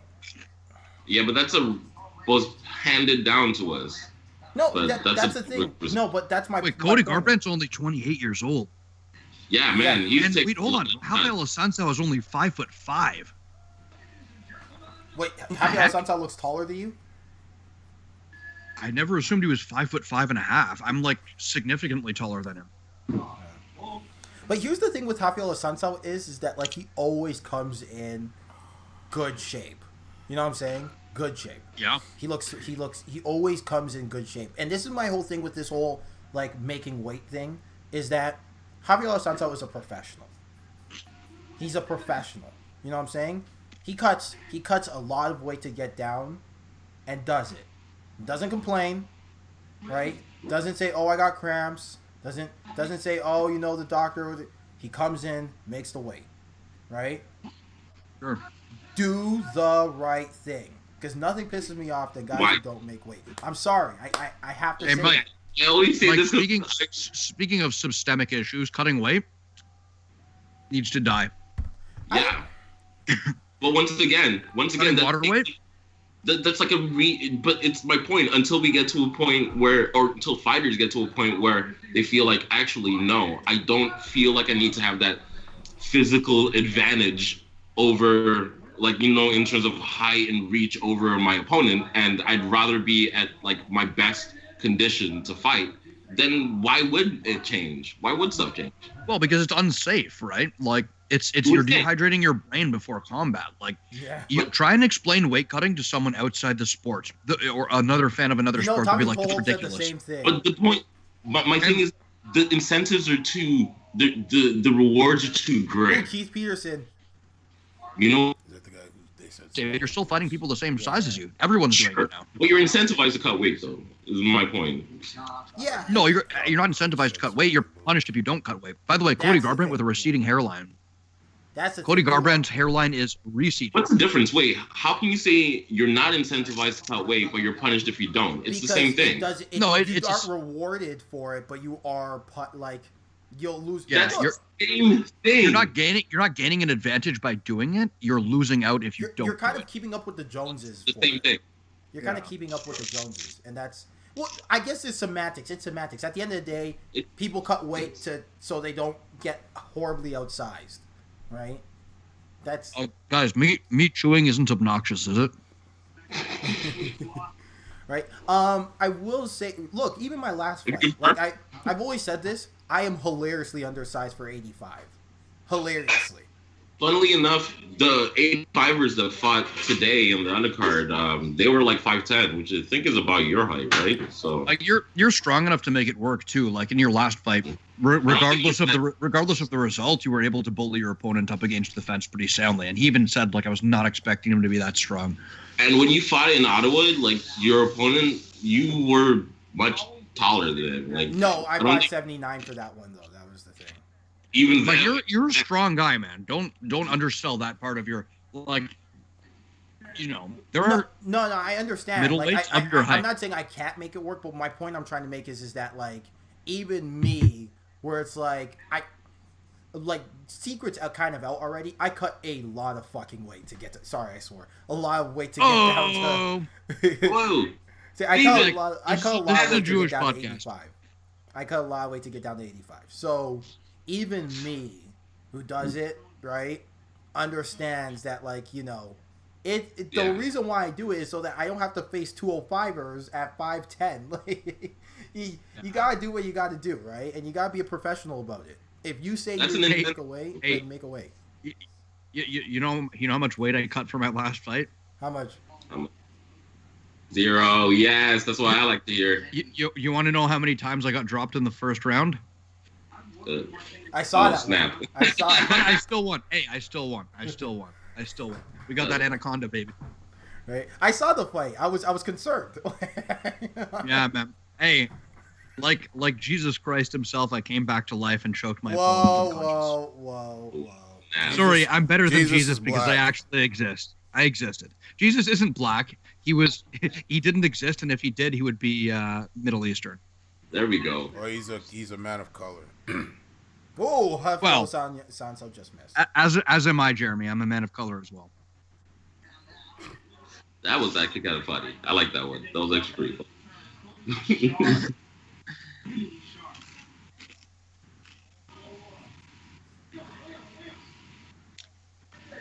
Very, very low volume. Both respecting each other's striking. It looks like a Sanso's trying to kick from the outside. Garbrandt's looking to counter. I feel like for the first time, like in 3 fights, I don't think. Nice kick. Garbrandt got a huge risk of having his chin tested in this fight. I mean, you never know, right? Because Garbrandt, once he gets cracked, you never know what happens. Once he gets cracked, it's like Cyborg syndrome. You know how Cyborg, for like a string of 10 straight fights, when she was in Bodog and whatever, as soon as she got hit, it's on like Donkey Kong and she would just swing for the fences, right? Yeah. That's the thing with Garbrandt. He has Cyborg syndrome. So and not exactly, if we're honest, not the best chin. And like, not as a knock, like, I mean, nice inside low kick. Yeah. Very, very few people could take the shots that he took. You know what I mean? Mm-hmm. But it's just... Mm-hmm. You know, I'm just saying, at the end of the day, he lost to Pedro Munoz. Literally, not because he was worse than him, just because, you know, Pedro Munoz hit him with a good shot, and then all of a sudden, Garbrandt was like, it's on, and got dropped again. So Pedro Munoz showed textbook in that fight how you overcome a speed advantage. Mm-hmm. You know? Timing, man. Time them as they step instead of when they swing. Right. But see, you know, I try to teach the kids at Mac, like, especially, like, you know, I hold the advanced class after the basics, and I tell the kids, right, don't try to anticipate or wait for your counters. Force the counters out of your opponent. Yes. Force them out. You can do it either going backwards or forwards, but you can force reactions out of them, right? If you can do that, you're going to be okay. Because then you're not waiting for things, and then you're not being hit and being like, oh, I missed my chance there. Oh, I missed my chance there. It's, you know what I'm saying? Yeah, I agree. The counters will come, like, but in the meantime, get on your opponent, make them make mistakes, and then counter them, you know? Exactly. Like, I like get my low-risk weapons out there, my long, low-risk weapons, and just pick at them and damage them until they lash out, and then, you know? Yeah. Sure. You know, and if all else works, then just call them, just say you hate white people, and then like, they'll come forward. No, I'm kidding. Hey, one member of this podcast does hate white Nobody said that. You internalized David, that. Literally, nobody said that. Direct quote from you. Listen, guys, Canada is over 80% white. Anybody who wants to know my views on race can check out my master's degree thesis on the University of Ottawa website. Just a small flex there. So yeah, it's called Racial Microaggressions. You can check it out. I actually will check that out. Our man David here. We're a super educated podcast, and by super educated I mean we have one man here with a master's degree. Oh, there he is. I think we all got degrees. We all have Canadians. So that doesn't really mean much. So Canada's one of the most educated countries in the world. Right? Yeah. Oh wow. We have like almost like 40%. Oh, head case. Have university degrees, which is crazy. We were about to see Garbrandt on the ground, which is something I don't think I've ever seen. Even like our fighters are pretty educated, if you think about it. Yeah. Yeah. What's his name? Ben Mercier is like an engineer or something like that. Oh yeah, no way. Yeah. You know, Shane Carwin was an engineer as well. I do know that actually, like a pretty good one. Could you imagine what Shane Carwin could have been if he didn't have that back injury? Yo, you know Shaq was a cop. Yeah, he was a volunteer cop for the Ohio department. He also has a PhD in education. if you want a further hint of how meaningless degrees are. What do you mean meaningless? Whatever. They're not Acquiring knowledge is never meaningless, regardless of its economic value. I'm just joking. But yeah, you actually do. I love hearing like the fighters with like I think Frank Mir also has like a. Wait, I might be making that up. I don't think. No, Frank but Mir there's has tons of educated fighters though. Like there's tons. Yeah. Well, see, that's the thing is that a lot. These gentlemen trading low picks here. Unlike the big four sports, there is no kind of path. There's no standardization. That's what standardized like path. Especially if you're a wrestler, like you're gonna spend all 4 years or all 5 years, and you're gonna get your degree. Yeah. Because you don't know what's gonna happen next. Right, and that's the thing is that you don't know. Like even like there's lots of guys like, look, you know what? My last opponent, I think he can get into UFC. I really do. Right. Dominic Reyes has a IT degree. Yeah. Randomly. Right. But yeah, no. Even him, I think he can get into UFC. But you never know. Like a couple bad breaks, right, and all of a sudden, like he's not. Yeah. In. You don't know what could happen. So, because of that, I think a lot of fighters, are kind of plan for plan B a lot better than your average basketball player, so to speak, right? Sure. Yeah. Absolutely. Yeah. So I mean, the average basketball player, if you're it's a less volatile sport, there's less inherent risk involved. And if you get to a certain level, like I definitely do think NCAA athletes should be compensated heavily. We've had this discussion, but like once you get to that level, your path is kind of clear. Yeah. In what sense? No, it's just like I mean, once you're in the NCAA, it's kind of known if you're performing well that you're going to move on to professional sports. No, like that's the goal. Yeah, that's pretty much. Dude, Garbrandt is balding, man. I can't get over it. I like his hairline is. Why his hair out? Like he does not look good with this. Like, come on. Although I will say though, you know what? I really like the way he's really being patient. Sunsao cracked him twice. Yeah, he's being quite patient. Sunsao kind of forces fighters to. Garbrandt attempting a take. Oh, one thing that's underrated is Garbrandt has very good wrestling. Does he now? Yeah, very good wrestling. Very good wrestling. I mean, he trains with. Did I ever tell you guys that I saw him fight live? What card? UFC Pittsburgh, Cowboy versus Cowboy. I'm trying to think of his opponents. It might have been Thomas Almeida, but it was that one knockout where he hit that. I think it was a right hook and then rolled underneath his opponent's left and cracked him again. Ooh. It was brutal, man. Oh, he just dropped him. Oh, snap. Even Joe Rogan knows. He was like, he's got to be careful he doesn't get into a brawl. That's the thing. Garbrandt's definitely more patient in this fight. Because old Cody would just swarmed him. No. Yeah. Garbrandt. Oh, do you see that? Yeah. Did you see that? That was slick, rolling under that hook. Right. He didn't capitalize on it, though. I mean, how can you? This is the problem with 35 is they're so fast, right? So the recoil is not like when you're in 85, Is Garbrandt trying the Tony Ferguson sweep? I think you're being a little bit earlier too. 85ers. 85ers are still pretty quick, man. No, I'm just saying in comparison. Oh, I get it. Yeah. Look at David over here sucking Mike's wiener. I'm just saying. Hey, bro, can we compliment my weight class a little more, please? Thank you. Which one is that? You fight like 3 different weight classes depending on your. Oh my God! With like seconds left. Oh is that gonna? Is he gonna get time to rest or is that? No, he did. It was like during the. Yeah. It was. Was that what? Here's the thing. That was 1 second left, or is that after the bell? Because that's after the bell. That was not after the bell. That was on the bell. On the bell. Is that like a buzzer beater? If it's on the bell, that's a win. Falling off the stool. If that's on the bell, that's a win. Oh my God! Oh man, this guy is falling off his chair. That's bad. Man, he's not ready. Oh my God! Man. Garbrandt is a terrifying human being, man. Jesus, did you see? And the slip before he hit that too. Oh, jeez. Okay, they're gonna replay it.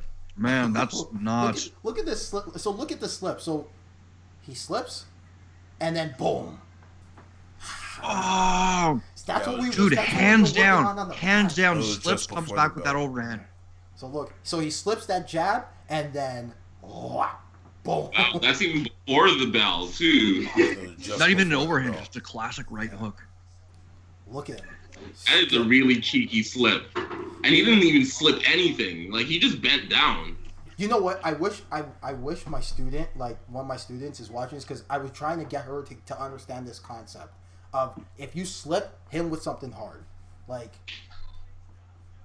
Sure. Yeah, you got to put your weight on it. Yeah, you got to twist your hips into it. Yeah, you got to twist your hips into it. And I was trying to teach her this concept. It's like momentum.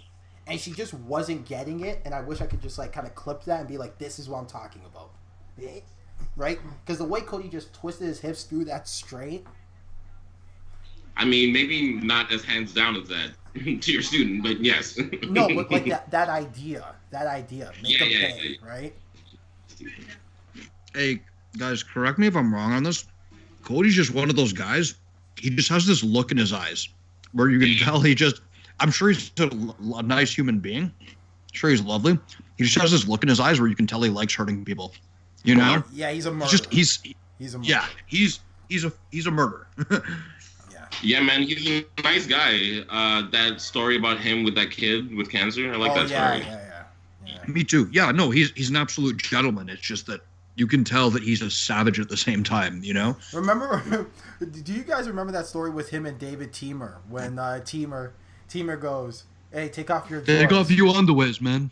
Take off your." Why are they showing the replay of him sitting on the stool? Because it's such a violent straight. Guys, this isn't America's Funniest Home Videos, okay? This is the UFC, all right? Give it Santo as dignity, please. No, but for real though, like yeah, I just think seriously, yeah. I don't know, man. But here's the thing, though. They'll beep out stuff like that don't like, but they won't like. They'll select like weird stuff where people are like, wobbly or stuff like that. I don't know. Here's the thing, though. Let's be honest. When Masvidal knocked out Askren, was everyone not like replaying that over and over again? Yeah, but we weren't replaying him getting stretchered to the hospital, were we? We're replaying the knockout because that's the action we want to see. I guess. Okay, I can hear that. All right. Speaking of that, by the way, Mike Mallet, there in the corner, far right side of Cody Garbrandt. Mm-hmm. I trained with him once.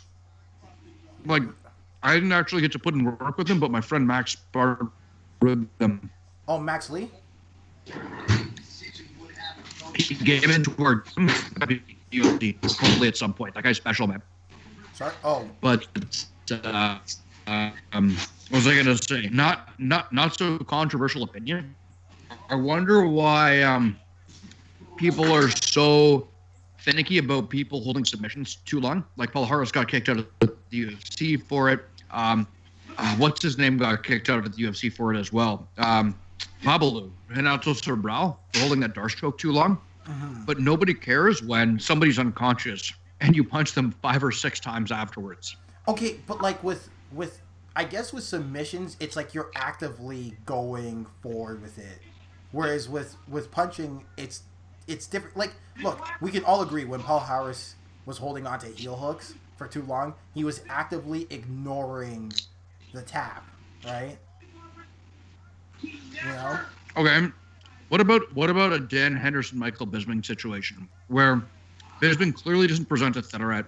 He's unconscious. He's stiff. And Dan Henderson leaps onto him and lands a second shot. Yeah, no, that's where I hear your argument. That's where I hear it. But that's celebrated. Although when you see, this is a crazy thing. As a kid, I remember seeing that in context with the Ultimate Fighter season when they coached. Yep. And I was completely okay with it. So I love how much of a dick Bisping is, though. No, we love it in hindsight, but like at the time, let's be honest, he was such a prick on that show.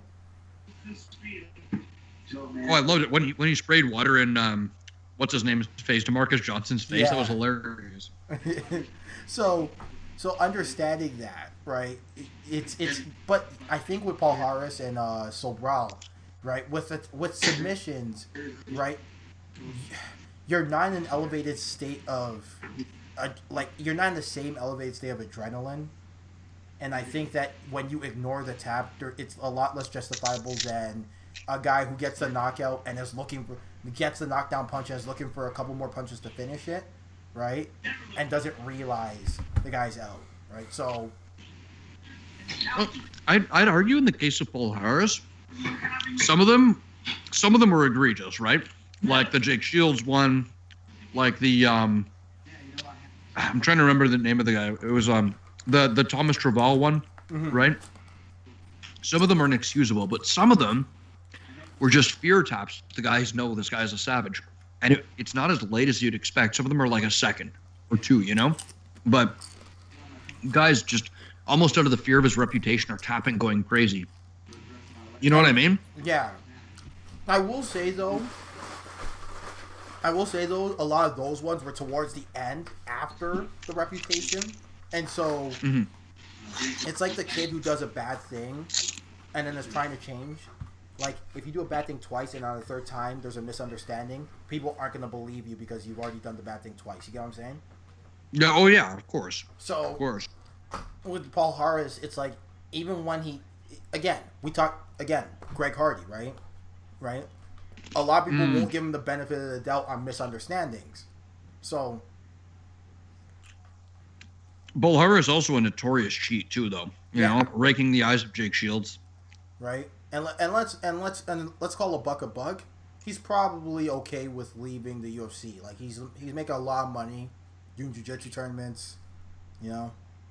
I think he also got banned from World Series of Fighting too after that Jake Shields performance, though.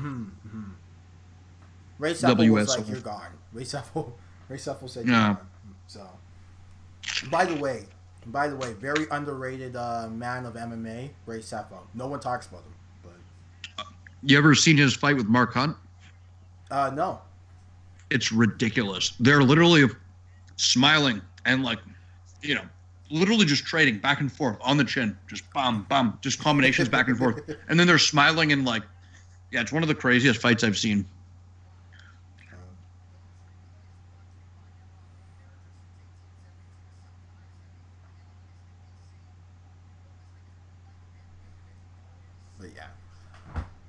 Now, but you know what? In fairness to Cody, though, Cody hit him with one and left.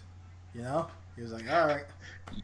Yeah, Cody doing it how it's supposed to be done, man. That's the thing. I hate the guys who, when you clearly have knocked them out, except Dan Henderson's a great human being, so I have hard time. Hendo. I have a hard time hating him, but generally, you know, the guy. There are a lot of guys who do that. They knock you stiff after. Although you know what, for sure. You know what I will say with Francis Ngannou though, like I can hear. See, this is the thing. We can't play case by case.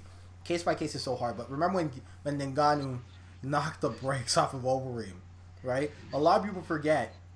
After the uppercut, he hits him with a hammer fist. Right? Yeah, that's right. Is this one next, by the way? Yeah, main event. Really? Jeez. Yeah, that was the co-main. So fast, man. I mean, it's a short stream. 12 o'clock. Wow. Why is Felicia Spencer's coach tying his shirt like that? I have no clue. Can we just say it? I think I'm the only one. I'm not the only one thinking it. Can I just come out and say it, guys? What? Felicia Spencer has a dump truck. Okay, that's a weird take. I thought you were about to comment on her skills. It's an MMA practitioner. No. Hey, David. I know your girlfriend's in the room, but come on, man. You can lay off the feminist literature for I would not disrespect or objectify Felicia Spencer like that. Oh, does Felicia Spencer have a nice ass? Yes or no? Just put it out there. David, fighting skills aside. Sorry, man, you're breaking up. I can't hear you. What? David, fighting skills aside, does she have a dump truck? I love Man, I really like her jiu-jitsu's looking sharp, man. Man, I'm pumped. What about her bum? Like he really put it on Megan Anderson. Oh man, and that Zara Farron fight, woo. Wait, who? Zara who? Zara Farron, the last I fight. was brought into the UFC to lose to Megan Anderson. Man, that was a weird fight. That was a weird fight. That fight really made clear that this is a make-believe division. I don't understand because there's a whole like organization of women fighters. So like, what do they do there? Like Invicta? Like, you know, I will the quality say, of fights are not nearly as high as the female fights in the UFC by and large. The UFC took a lot of their talent, but yeah, man.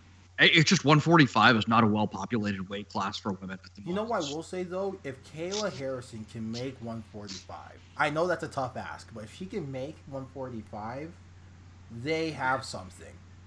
Oh, yeah. If Kayla Harrison can make 145, there'll be 6 women in the division instead of 5. No, but remember how lightweight was BJ Penn and everyone else for a little while? Like yeah, Joe Day Stevenson was a thing, and yeah, Diego Sanchez was a monster, but after Eve Edwards and everybody left, they were in the darkness for a little while, and then BJ Penn came, and then they started getting the ball rolling with Frankie Edgar and Gray Maynard and the Diaz brothers. Right? There's a big difference here. That was the case because BJ Penn was cleaning out the division, right? And also there was a ton of untapped talent outside of the UFC. Yeah, with Pride, yeah, man, with Kal Uno and what's his name? The guy who got armbarred by Nate Diaz, Ketakanori Gomi, right? Joaquim Hansen, Eve Edwards, right? Like Thompson. Thompson, yeah, the UFC didn't have the monopoly on lightweight talents at all. There was a ton of talent as far as like 145-pound female talent. Like, yeah, where's the organization that has them? I get what you're saying. Yeah. I gotta understand though. You gotta give it time. Like anything, it's gonna take time. Eventually, there's gonna be plenty of competitors and plenty of athletes. The more. No, but I do think though, like if Kayla can make 145, seriously, let's have this discussion. If she can make 145, then all of a sudden you have a division with Nunes, Harrison, Spencer. If Anderson can figure herself out on the ground, she could be scary too. Because Anderson's just not that good, man. What's I'm just gonna Weili Zhang's 25, no 15. Sorry, 15. 115. Because that division is pretty stacked too, if I'm not mistaken. I love. 115 is a phenomenal division. Yeah, 115 is fine. Don't touch it. Like 115 is fine. Wait, hold on. Who's walking out to Queen? That's Felicia's my girl. Okay. By the way, I think her chances. I've thought about it. I think Felicia. Sorry, go ahead. I think her chances, while I don't think she'll win, I think her chances are a little bit better than I previously assumed, just judging by how hard Amanda Nunes gassed in the last fight and how durable Felicia Spencer is. Maybe she can gut something out in the later rounds. In all likelihood, though, I think she loses, and she has a dump truck. Here's the thing, though. People underrate just how hard Amanda Nunes is to hit. Especially early. I thought you said how hard she hits. Man. For sure, but, I mean...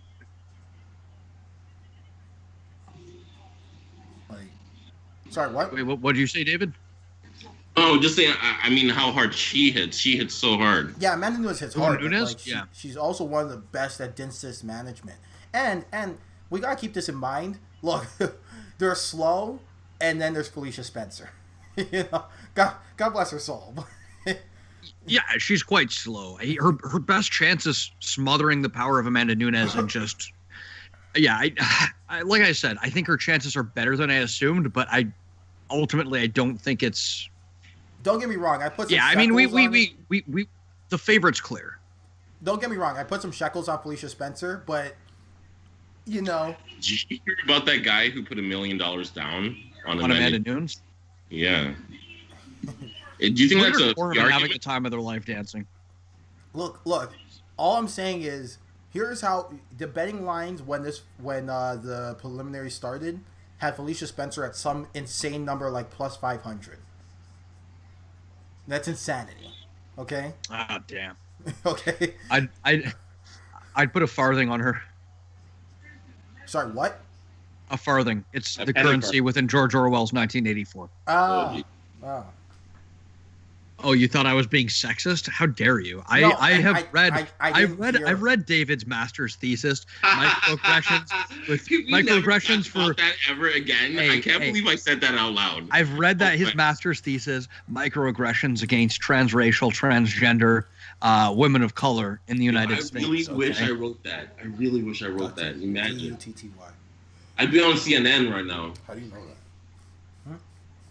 that? I don't know. Hey, have you seen that really cringy Modelo ad with Amanda Nunes that they keep playing? How do you know? Yes. I can't. Oh my god.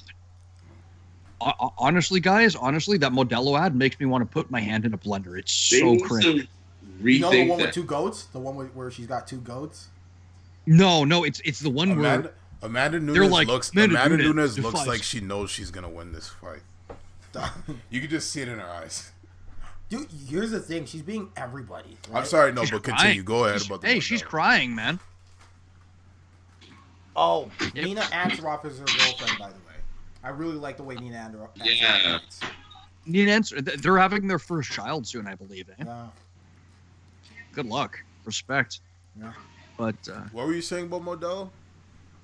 Oh no, they just have this really cringy ad with Amanda Nunes where they're like defying stereotypes and blah blah blah blah. And, like they just go out of the way not to mention that she's gay, and then at the end they said from defying stereotypes from being the first female in her MMA training gym. I'm like, did you just call it an MMA training gym? Like, I don't know, just redundant and cringy. Help everybody out. What would you call an MMA gym? Exactly that, an MMA gym. There you go. Or, yeah, but MMA training gym? Like, dojo. No. A boku. David, settle down. stick to feminist literature. I'm just spitballing here. Oh, wow. We'll do the fighting, David. You do the feminist lit. Okay? Listen, okay. I've sparred David. He's quite the athlete. Okay. Hey, it's okay. I'm down to do a critical analysis of MMA. I'll do that. Someone's got to do the legwork.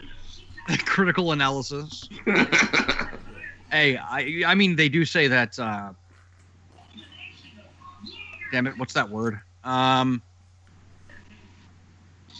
Forget it.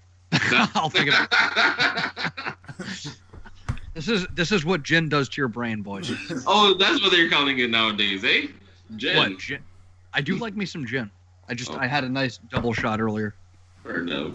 Are you trying to make a CTE joke, David? I am trying to. No. I thought you said CBD. Oh, like, oh, okay. Oh, CBD. Oh, man. Yeah, I've had plenty of that today. Hilarious. Non-psychoactive CBD. Oh, man. Look, I put some shekels on Felicia Spencer, so she does win. It's time. I put some shekels on that. Please don't. Champion. Please don't put this in the. We've already talked about race. I know this video is gonna get demonetized. It's okay. Demonetized. Listen, we've got a feminist here. We're safe, okay? That's funny. That is funny. Well, two actually. It's true. And then when he pulls her card, you can just be like, "Well, David's a feminist." So. Hey, I'm a feminist too, okay?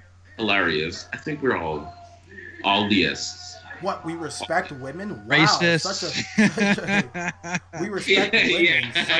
Wow, that's such a new concept. Respecting women. Wow.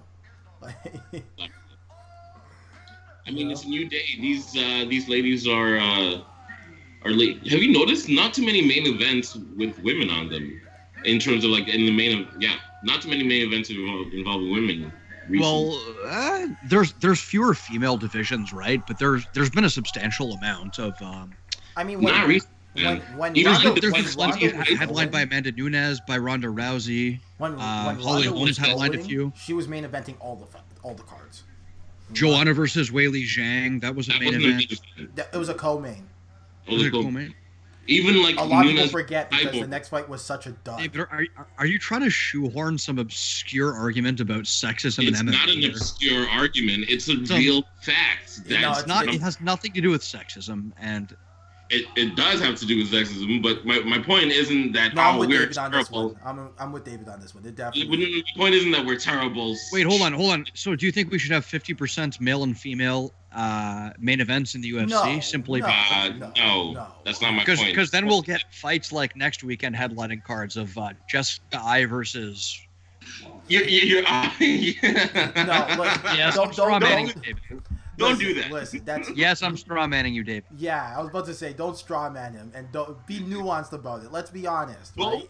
If it's not Ronda, sure, I'm being honest. There's not a ton of great female fighters in the upper weights. In one best female fights I can remember in recent history have both been co-main events. Weili Zhang versus Joanna and Chris Cyborg versus Amanda Nunes. They were both co-mains. Even Valentina Shevchenko fights in co-mains most of the time. Well, no, that's, in fairness though, Valentina's not the draw that. But that's my Ronda point. was. She's not the draw. So I get it. There's a justification for it, but I don't know. I just think it's. Where's your evidence that that's because of sexism, though? I mean, Demetrius Johnson wasn't a draw either. Pardon? Demetrius Johnson wasn't a draw either. Oh, fight starting. Yeah, but despite his accomplishments. But he's still headlined though.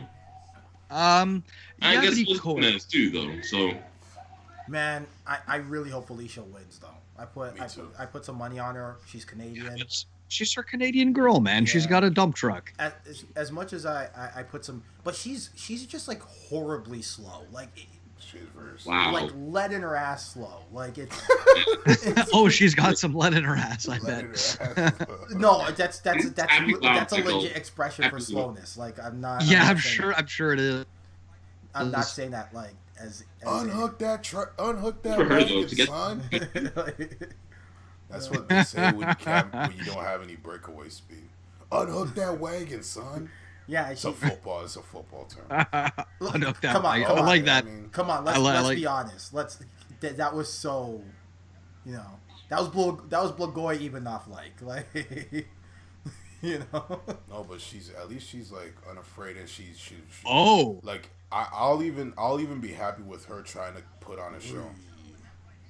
Felicia pressing Amanda up against the cage. Did you see that right hand though? I did. Yeah. Dude, Felicia's got a chin. That's something we need to understand. But, like there's a chin and then withstanding Amanda Nunes. Dude, do you see how she ate that right hand? Yeah, and it just didn't fade. We're a couple seconds she ate an up kick to the face. Jesus Christ. I get what you mean, though. With Amanda Nunes' power, sometimes it's just a matter of time if you're just eating these shots, right? But she doesn't seem phased. But yeah. Uppercut, left hook. Yeah, her head movement is looking non-existent. Yeah. And like it's just her. It's not just that she's slow. Here's what I figured out. It's not slow. The word I'm looking for is cumbersome. Unathletic. Yeah, yeah, cumbersome. Like she's kind of clunky, right? And dude, Nunes just led with a right uppercut and cracked her. Oh, you're being harsh with the right uppercut. Head movement. She's kind of moving her head. David, I'll explain the difference. I'll explain the difference between good head movement and simply moving your head after the punch. I didn't say good. And Amanda took it down. Amanda took you're ahead of me. You're ahead of me. Yes. Amanda hasn't taken her down. Felicia's attempting to take her down. No, she attempted it, but Amanda will do something later. Don't worry. Oh, yeah. Oh, judo. Judo. And now she's got side control and beautiful Haragoshi there. She's a professional. She didn't want to just add that. She wanted to be really strong. So far, Amanda Nunes' hair with 4 clean right hands to the temple, and Felicia's ate them like groceries. Should that like groceries with a bum like that? I bet she did eat them like groceries. Oh no. Bet she did her squats too. Oh no. Neon belly by Amanda. Oh no, she lost it. Felicia's back up, and now Amanda's gonna.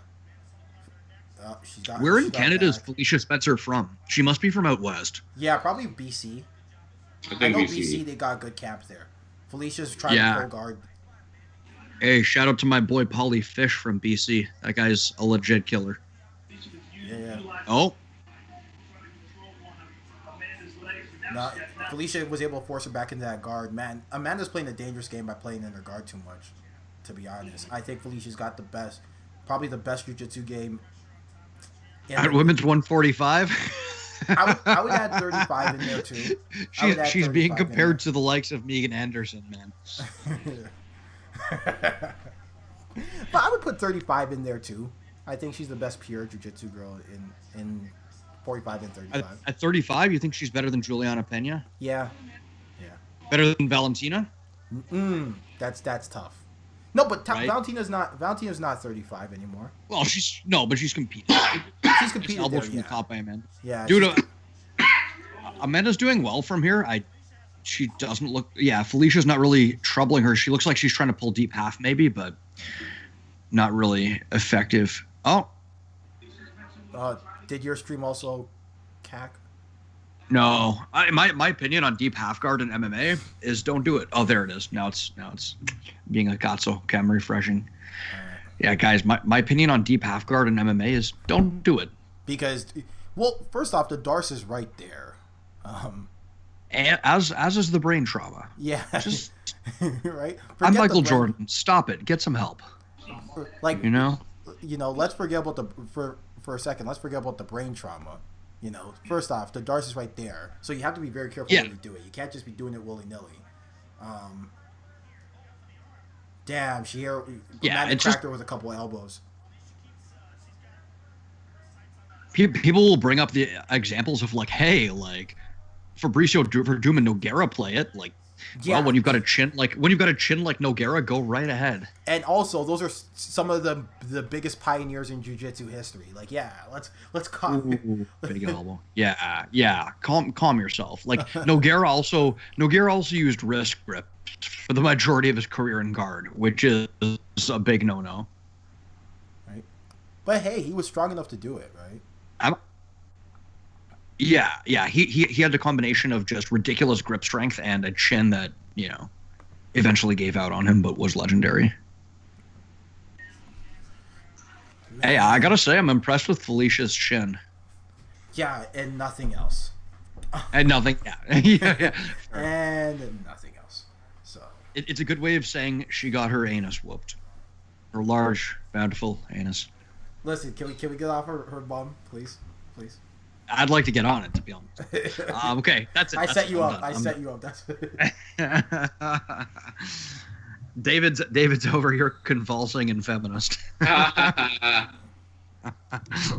I've never heard someone speak about a woman so disrespectfully before. I wouldn't do such a thing. Yeah, that was one-sided, but she's still in it, so... She certainly is alive. Yeah, and think about it this way: if you knew that your chin, Amanda cracks her with a counter. What were you saying, David? Never mind. I was like, if you knew that woman at your gym, you'd be like, "Oh, wow, good for you!" All the way to UFC. She'd be the most talented fighter at most gyms.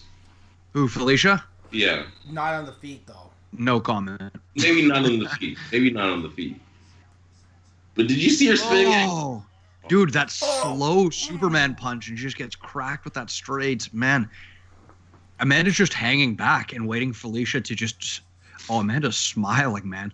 She's having fun because she gets to, use her distance management and pick her apart. Yeah, Amanda's like, a walking punching bag. Yeah, But the thing about Amanda is she can't gas out, because if Felicia can survive to the third, that's where, It's true, but with a pace... Oh, Felicia cracked her. With a pace like this, I don't think she's really at risk of gassing out. The Durandamine fight, as sloppy as it was, Amanda at least was put in some danger and had to work and take her down. But, Felicia... But what is the thing with Felicia is that she's... Felicia, shout out to Keith Jardine there. Go on. She's trying to set up that takedown, right? Trying to change Amanda's eye level. And... She, it just looks so clunky, Dude, she looked like Keith Jardine, but less athletic, if that's possible. Oh. Jesus, Amanda's just stalking her now.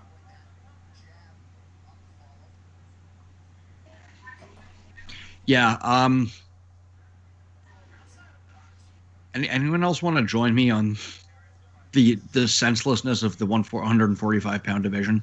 I just think that you're not giving it enough time, to be honest. Like, in a vacuum, I agree with you. Like, it's not good enough, but, like, you know, it takes time. Dude, 145 has been around for a while. It's just been the Cyborg division with her running through, unworthy opponents. Cyborg was in the UFC for what, 3 years? Like, come on. Yeah. Well, yeah, but before that, the mantle of the 145 division was carried by Strikeforce, and Strikeforce managed to build a very successful women's 135-pound division, if you'll remember, right? Yeah, but it has nothing to do with this.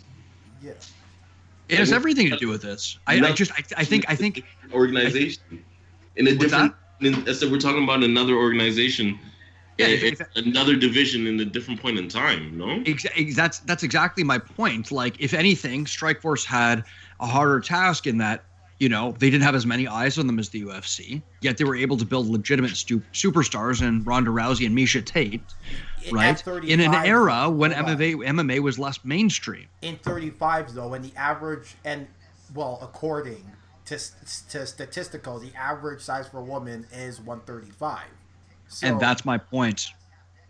Right? So, but see, this is the thing, is that 45... you're going to see a lot more women cater their bodies to fight in that division, right? So, you're not... Oh, my God. I think it's a frame issue, man. I really do. I just don't think that there's a significant amount of... And, man, who knows? I would have argued that if 115 was also bad, but girls are making it work at 115, and you know what? In 105, there are some good 105 divisions that are in the UFC, so... Oh yeah, but there's a significant more there's significantly more women to pick from at those lighter weight classes at 115, right? That's not true. What do you think women weigh? Do you think? Wait, hold on. 115 women cut to make 115. They don't walk around it. But why would you think that there would be more women at those lower weight classes? Well, if you're cutting, because there are, David, because it's a fact. If you're cutting weight to get there, like, Felicia is so slow. Oh my God, like, it's actually kind of frustrating. Yeah, David, this isn't even an argument that, like, that's worth having. Like, there simply are more women at those weight classes. I don't look. All I'll say is that, like, right now, for a long time, 45 wasn't a thing, right? So you got to give it at least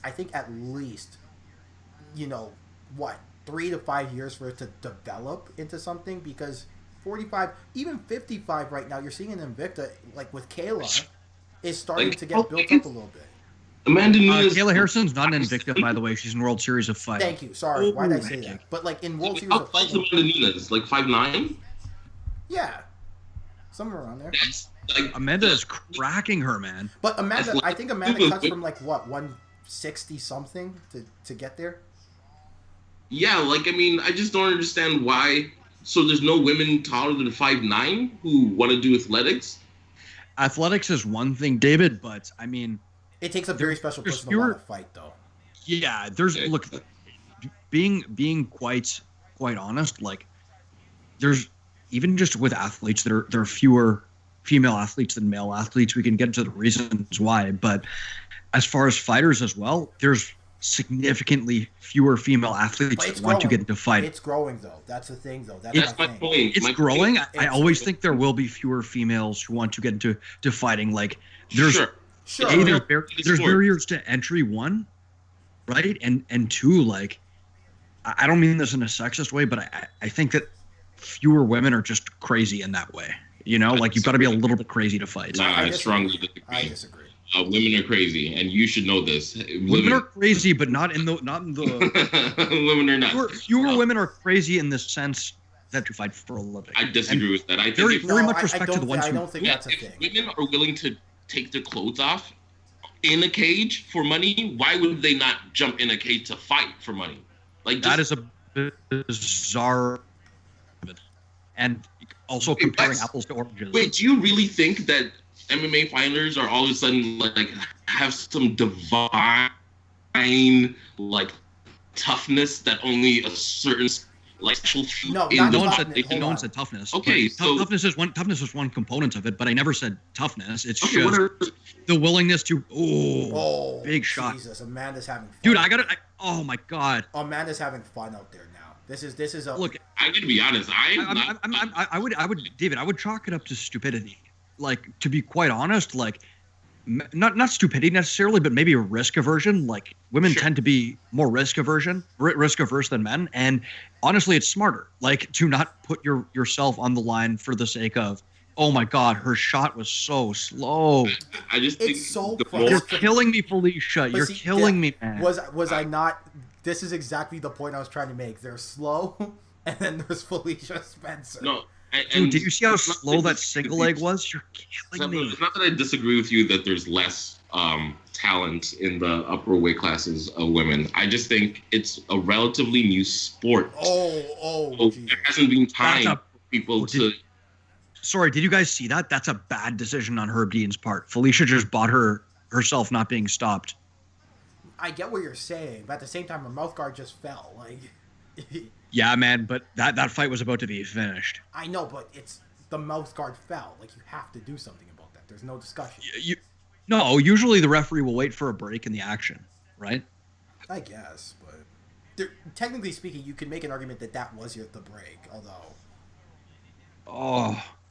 oh my God, this is turning into a slaughter.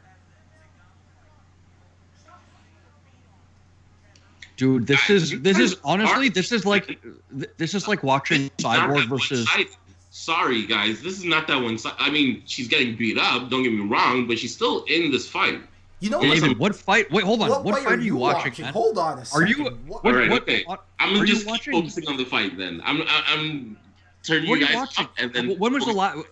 I honestly want to know. Are you on UFC Fight Pass or something? Like, oh, beautiful. Oh my gosh, she just threw her down, and you know what though? I have to commend Felicia on her toughness. She's lighting her up. Hey, David. Who? I mean, not David. Mike. Who showed you that finish to the single leg just there that Amanda Nunes just did, and the high crotch? Honestly, don't lie.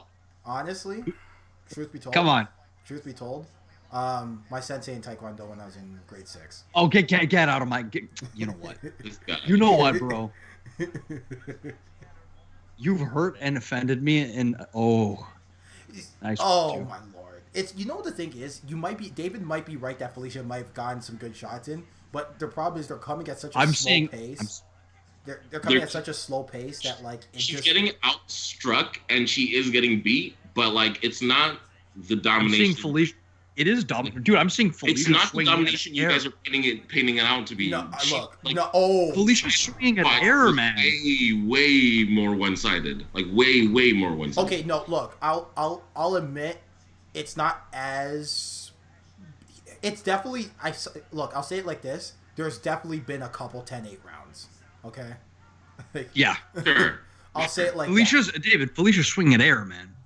She's hit it. She's lining shots. I disagree. She's lining shots. You can't disagree. The strike stats just said she landed 3 strikes in one of these rounds. 5 and 3 strikes. Well, David, what are you doing? I'm looking at it here. I'm looking at it right here. Get off UFC Fight Pass, bro. I don't know. I'm not looking at fight stats. I'm doing eye tests. Oh, Jesus. I stand corrected. Felicia has landed 17 out of 69 strikes for 25%. Yeah, come on, David. Come on, man. So she's landing something. Yeah, she's landing something. I saw 1, 5, and 3 significant strikes though. So she's landing 1, 5, and 3. 1, 5, and 3 significant strikes. Amanda Nunes, if you can lead with a rear uppercut. How many does Nunes have? Significantly more than 17. 18 and 25. Yeah, that's a wash. Oh my god, dude! If you can lead, third round is being the most dominant.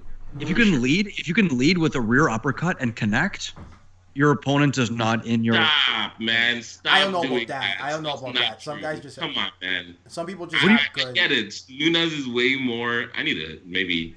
What do you mean? Wait, hold on. Objectively, you're not supposed to lead with a rear uppercut. If you can lead, you're not supposed to, but it works in MMA sometimes. And it's not always through some. Give me one example. Tony Ferguson. Stipe Miocic. No. Cormier. No, that wasn't an uppercut. He went the rear uppercut. That was a lead uppercut in both cases. Yeah. Tony Ferguson leads with a. I thought you meant leading with an uppercut in general. No, leading with a rear uppercut. Okay, like never mind. Okay, yeah. Leading with a with the rear uppercut. That's pretty bad. Look, okay, never you're mind. Gonna see Nunes do it several times. I thought you meant just leading with an uppercut. My yeah. fault. No. Me too. My fault. Yeah, leading with a rear uppercut's kind of bad. I'm not gonna lie. It's kind of bad. But shout out to Felicia. I'm not gonna do this. I like Felicia Spencer. Dude, I put money on her, knowing that I was gonna lose money. I knew that was money down the drain, but I did. Yo, because someone. You know how they're displaying the tweets? Someone just tweeted, "Are we really about to have the throw in the towel discussion again?" No, we're not. Honest to God. Like some other fights were way more one-sided. Not in this card, but like that. Wait, I didn't even like that. I will agree. Glover versus Anthony Smith was pretty. You know why David's. Oh my God! He just snapped her head back. Oh my God. Yo, Dave. You know why David's opinion of this fight is so off base? Because he's like. I'm a homer. No, because you're reading like feminist genderqueer literature, and then you'll look up and see one strike by Felicia Spencer, and then go back. Hilarious! It was like, I don't believe in numbers. What about the qualitative? No, yeah.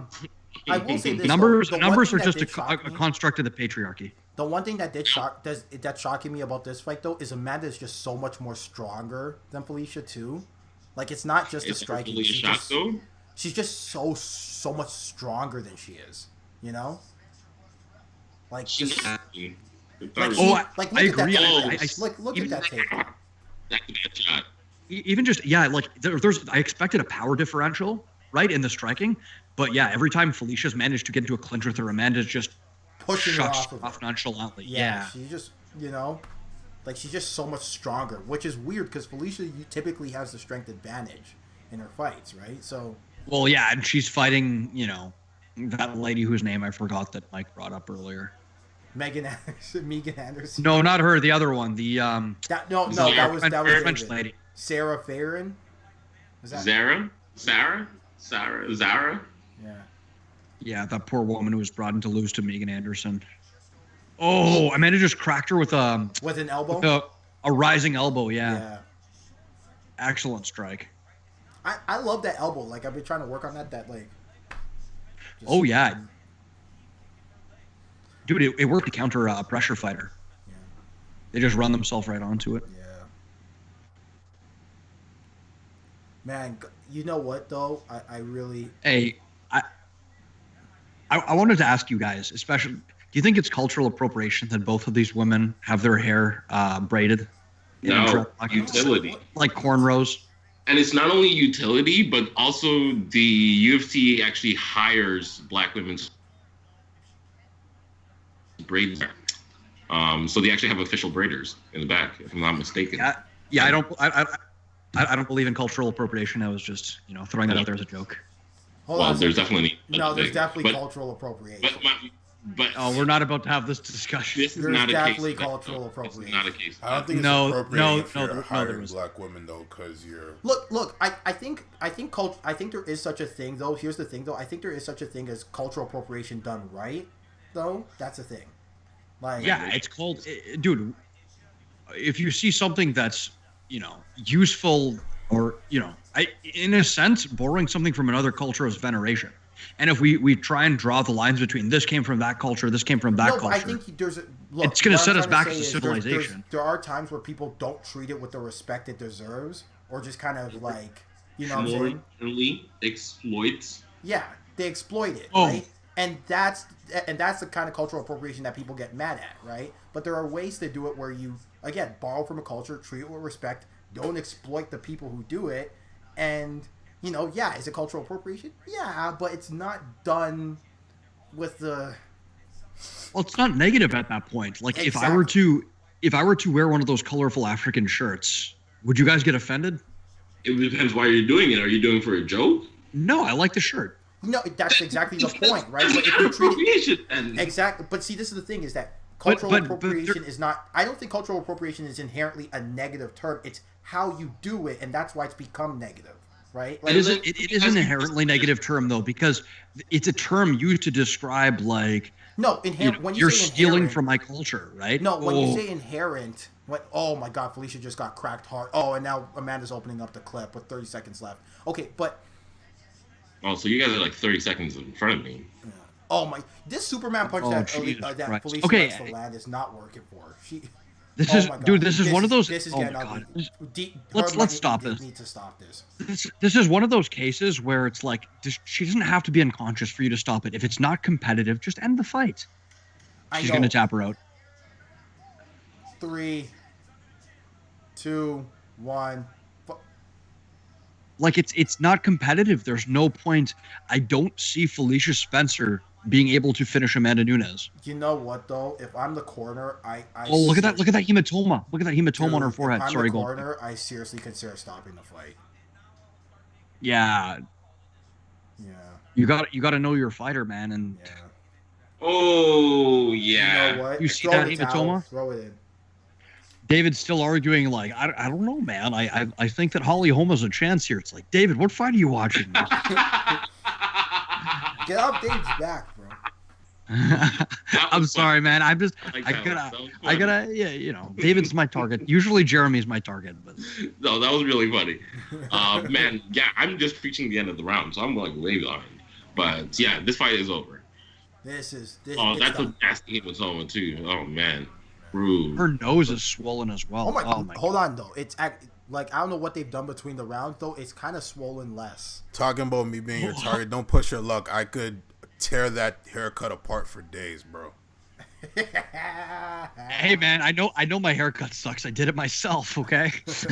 I've got white people jokes for days. Don't even try me. Hilarious. Yo, I got some black people jokes too, but if I say them on air, I'll never be able to be employed again. Okay, new pod ideas. How about this? We all come up with our 10 most offensive jokes about each other's races, and we bring it on tomorrow's episode.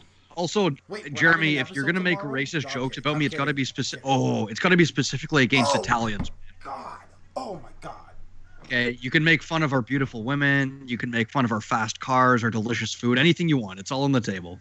Oh no, I'm talking more school shooter jokes. Yeah, well, name me an Italian school shooter. I'll wait. A second. Really? Yeah, I'll wait. No, you guys more so burn chip aisles at Longo's. Oh, what? What? Wait, what? Is that a stereotype that burn chip aisles? Like maybe we own the Longos. No, he's talking about that one time that kid was at the Longos burned the chip aisle. So one Italian ever. Yeah. Yeah. Sorry. We also own the Longos, Jeremy. Sure. Yeah. All right, guys. That was the worst. Right, that was the best you've got. Really? Felicia's half guard here. Yeah, Felicia's half guard. Why would we talk about Felicia's half guard? No, I'm just saying, let's give her a shot at here because I'm trying real hard. She's Canadian, Dude, I like her, but in all honesty, like needs to improve. And I do think her stand up might not be where it needs to. Her stand up. Look, I'm honestly, by the way, Dave, Mike, Taekwondo background. Felicia Spencer with her stand up. She does. Did you see really? Or? Yeah, I'm just gonna throw that out there. Taekwondo background. She does have a Taekwondo background. Yeah. Hey, whoa, wow! It's almost like Taekwondo is useless. Okay. Taekwondo, don't try this at home, kids. It won't work. I am so ashamed.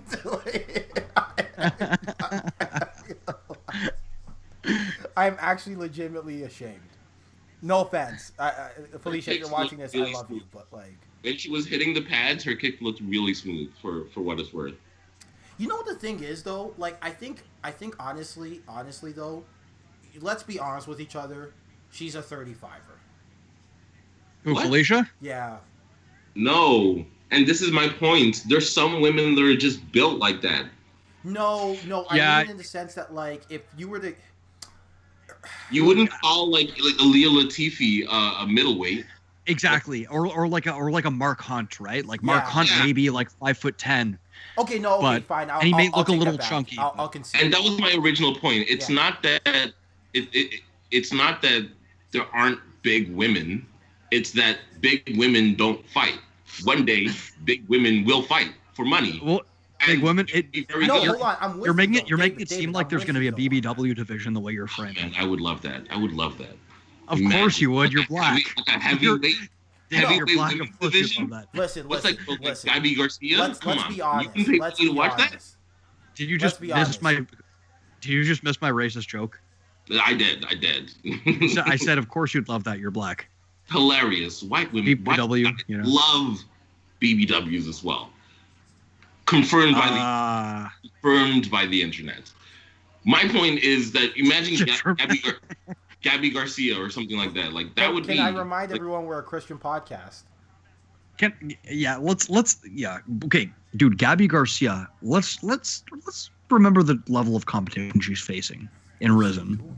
I mean, in terms of those sizes of women. Hold on. Bro, some of the women Gabby Garcia is facing look like my girlfriend's mom. Don't get sucked into this. Okay, let's bring it back because I want to say this. We have it. We're seeing it in its infancy, right? We're seeing this thing in its infancy, right? Yeah. If we give it, we have to admit this, right? So maybe let's give it 5 years, right? In 5 years, maybe Stefano's right. Maybe it's just a skeef division, but maybe, just maybe, it develops into something good. You don't know, right? Yeah. I'd put money on the fact that it doesn't. All right. I don't know. We'll see. But I put money on. But I just will say honestly, WNBA women started fighting in MMA. See, it could work. It could work. I don't see why not. Right. Like instead of going to the WNBA, you're getting paid about the same amount a year to fight in the UFC. Like, what would stop a young, other than you have a fear of violence, but there's many violent or tough women in the WNBA. You know what? Felicia threw a couple kicks and they actually look pretty good. I'm sorry. Oh, shut up, Mike. Like, just technically, the kicks look okay. Quit trying to salvage a useless martial art. Okay, let's. Oh Lord! Just look how much stronger Amanda Nunes is. Yeah. Like just tank. But you know what? Credit to Felicia. She survived the fight. You know. Listen, David. I don't think that there aren't women that couldn't potentially be, how do I put this? There aren't women that couldn't potentially become female MMA fighters based on athleticism, based on, for example, we took like Venus and Serena Williams, right? They're larger, very athletic, right? But like, I think your argument's going to be, and let me guess, it's going to be this. Right, but if they were to choose tennis or whatever over MMA, they choose that, right? But you can say that about men and other sports. Why? Because the money is there. Well, here's the difference, right? The best weight classes for men's MMA, the most stacked divisions are under 185 pounds. Generally, 185 pounds. 150, 45, 55, 70. Yeah. Wait, why are they the best again? Like stacked, you said. Yeah, like it's not that there's not talent at 205 and heavyweight and whatnot. It's they go through periods of having quite a bit of talent, but for the most part, outside of the top 6, 10, they're not super stacked. Whereas because I get the argument that you're trying to get. Countered. Wait, hold on. Let me finish my argument. Because and the best, most athletic heavyweights that we generally get are from outside of North America, generally. Because, for larger athletes, there's just an easier path to make money, more lucrative path with other sports, right? Not the case with smaller athletes. Smaller male athletes, the only place, someone of my size would be able to compete at a high level would be combat sports. That's it. That's not true. Soccer. What the hell are you talking about? Soccer. The average height of a soccer player is like 5'10", 5'8", 5'9". It's getting North smaller. America? Hold on. Soccer in North America, though, David? There's no North American soccer? What is that guy, but Alfonso? in comparison to the UFC, though, North American soccer players are comparable in the money they make.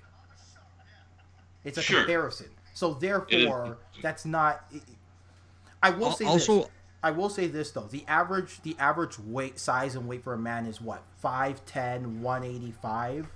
And the average size for a woman... To statistics, I think we should say this.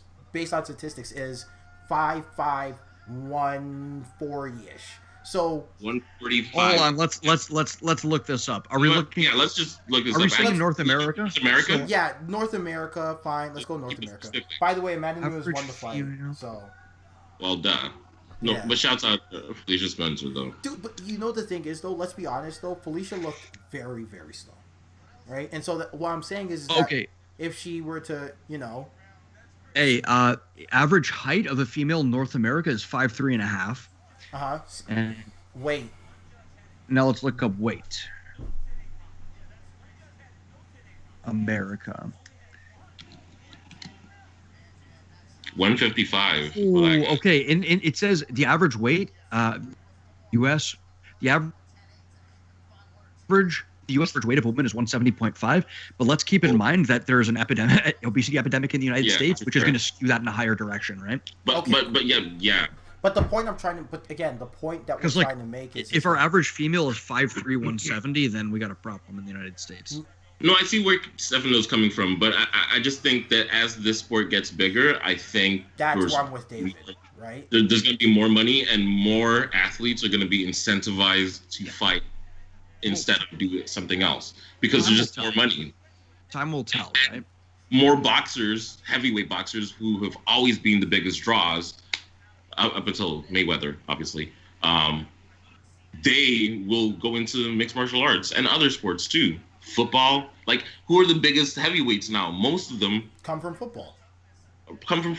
Like a lot of the guns. Hold on, I'm gonna fact check this. Right. So not most of them, a lot of them. Not most of them. Yeah, most of them, not a lot of them. The top guys are like what? DC, Reyes, Ozzy Diaz. Reyes played football. Reyes is not heavyweight. Reyes is 205. No, but the point is that like you're getting a lot of these bigger guys. Also, Reyes is like what, like 6'4" though. Really, yeah, man. Okay, according to Tapology, our top-ranked heavyweights, mixed martial arts: Stipe, not a football player; Francis, not a football player; Curtis, not a football player; Cormier, nope; Derek Lewis, no; Junior Dos Santos, no; Volkov, no; Overeem, no; Rosenstruck, no. And then past that, we're out of the top 10. Also, hey, one thing that those people do have in common is that for most of them over half of, like I said, over half of them are not from North America. Yeah. For how many of them? But like, again, Stefano, so 50% from outside. I just think that, like, again, like, look, yeah, right now you're in that phase where, it's just not very good. There's a lot of reasons for it, but you have to give it time, right? It's not going to just get better in a year or 2 years, right? Like, wasn't Walt Harris a football player? Yeah, he was. Yeah. So was Greg Hardy. Yeah, like that's one. Greg Hardy. I'm struggling to think of some guys right now. Greg Hardy's not ranked within the top 20. Even like the guy that what's the name, Chase Bennett, or whatever the fun like the last. But he's not ranked. He's not ranked. Going on the top 20 is that more and more athletes from other sports are going to start doing MMA.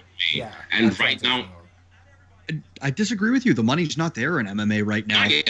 Not yet, but it's coming, right? And that's the thing with a lot of these female. Look, I guarantee you, there's going to be an influx of basketball players who are going to come in MMA if the money gets right, because WNBA has been struggling with this issue, right? Yeah, I think it's more possible for women's sports than male sports, just because there's already so much money in male sports. Mm-hmm. But I think female MMA is one of the few things. It's probably one of the highest paying female sports out there currently.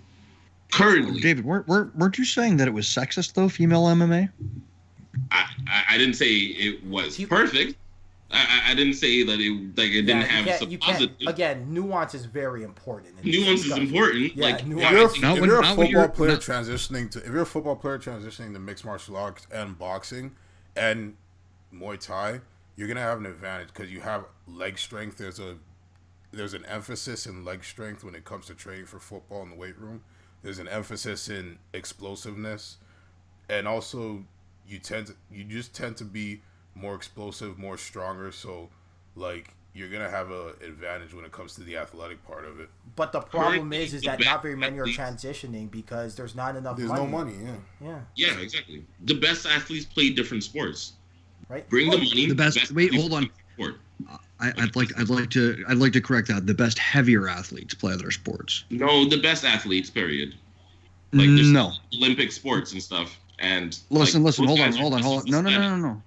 No, hold on. Do you know who? You know who Dean Thomas is? Coach at American Top Team. Okay, you're using Dean Thomas as one example. Wait, listen. Wait, no. I'm not using Dean Thomas as an example. Hear me out. Dean Thomas, who's worked with a plethora of athletes, he's a coach at American Top Team, and this is including Greg Hardy, right? Greg Hardy was one of the best in the NFL at one point. He was asked, "Who are the most athletic fighters you've worked with?" Oh, Horiguchi. And I expected him to say Greg Hardy.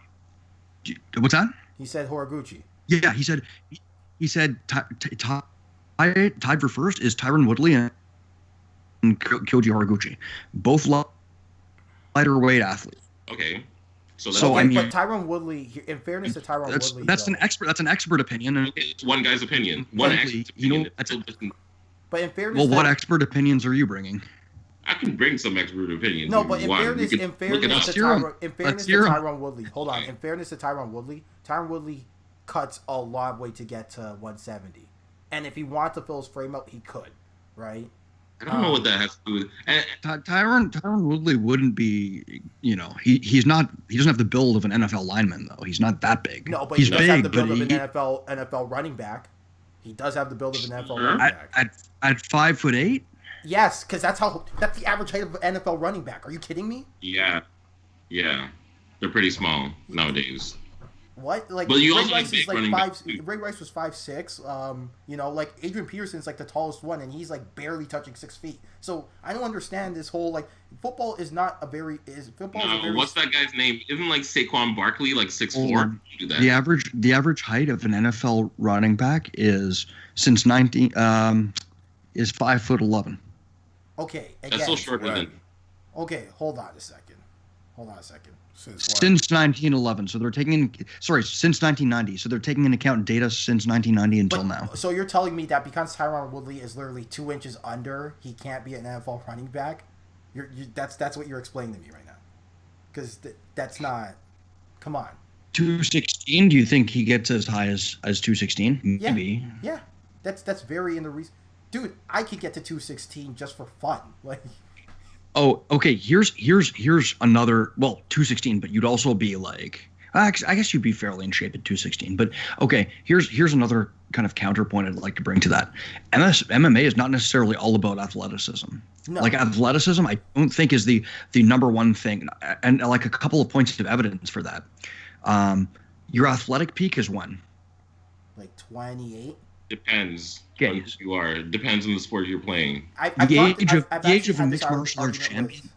I've actually had this argument but this conversation with my girl when she was kind of like, I was like, a lot of these MMA fighters, they win their championships in their mid-30s, and a lot of it is because they get to that mental peak because it takes a lifetime to learn these skills, right? A lot of science actually shows that you're around your physical peak from 28 to your mid-30s. Yeah, but like they get to just at that end of it, right? And that's when they get to it because it takes a lifetime to learn these skills. But like my point, I guess going back to the women's division again, right? It's going to take time. It's going to take effort. I think it's more of a promotion issue than it is a. No. I'm with Stefano in that there's a talent issue. Sorry, no. Why I mean the reason why it's not growing as fast as we'd like it to, right? Is that you got a lot of these girls who are just like not being promoted as stars, so you're not showing a lot of the women athletes who could be, right? Future again, a lot of the best athletes when it comes to women are going into tennis, they're going into volleyball. Right, and you might get some going into women's soccer is bigger than ever. Yeah, women's soccer is bigger than ever, and you're going to get some into the NBA. And although women's MMA, I would say is number 2 in terms of like presenting women as kind of as legitimate. Like tennis, I think does a really good job, and then there's women's MMA. Hey, as far as lightweight female athletes, a lot of them are getting into gymnastics as well. Have you ever watched women's rugby? I have not. No. I would seriously recommend just taking a look. Just okay, collegiate. I've watched women's rugby. I haven't focused. I haven't keyed in. So that's the answer to the question. Those women can't fight in the UFC if they were trained for 3 to 5 years. I just it doesn't make any sense. Just the incentive out there. It's almost 1 a.m. Gotta wrap this up. Guys, I just noticed something bizarre when I was looking at, because we were talking about Gustafsson earlier. I just noticed something strange. He had an exhibition fight against some 4-0 Swedish fighter that he won. I don't know how this was allowed to occur, but it happened in December of 2019, apparently. Yeah. Weird. Named Anton Turkalai. Retired, technically, probably. Yeah, he was retired, but it's strange that he had this weird exhibition bout against this 4-0 Swedish guy and beat him. Didn't he win? Yeah, he won, but it's just a weird aside, Yeah. He probably I think what it is just like how some guys will go to submission underground. It was probably treated as like that. Anyway, do we have any final thoughts on today's cards? Felicia needs to go see a sports guy, somebody to get. Man, for sure, she could definitely look.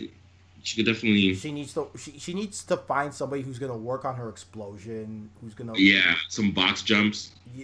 Seriously, she's gonna need to find a strength and conditioning guy, and get this under control, because she just didn't look like an athlete in comparison to Amanda Nunes. Point blank, full stop, period. Yeah, I gotta be honest, man. I think the problem is just, man, there's levels to this game. Even as far as athleticism goes, do you even think she looked as fast or as nimble as let's say a Holly Holm? No. But Holly Holm. What about even? What's that? Holly Holm is a seasoned striker. She's not but we're talking about the top of the David. We're talking about the top of the division. This is a woman who just got a title shot. But here's what I'm saying: Holly Holmes has been boxing since she's 12, 13. Okay, how about even Misha Tate? I mean, she's also been wrestling forever, if I'm not mistaken, right? Yeah, but let's compare the striking of Misha Tate to Felicia Spencer. The fluidity, the speed. It's not even just the speed, just movement. I'm talking just straight up movement. It's not her style. She's not a movement fighter. It's not her style. But it looks like she trained under Cindy Dandois. I'm just gonna come out and say it. You guys know Cindy Dandois? I don't know who that is. No. Go look her up. David, go on UFC Fight Pass and watch Cindy Dandois fight. Yeah. Okay. It's if Karen fought in the UFC, but you can't do that. Guys, I literally just watched that fight the other day. That was hilarious. That was hilarious. What a night! What a night for bantamweight, though, eh? Yeah. Three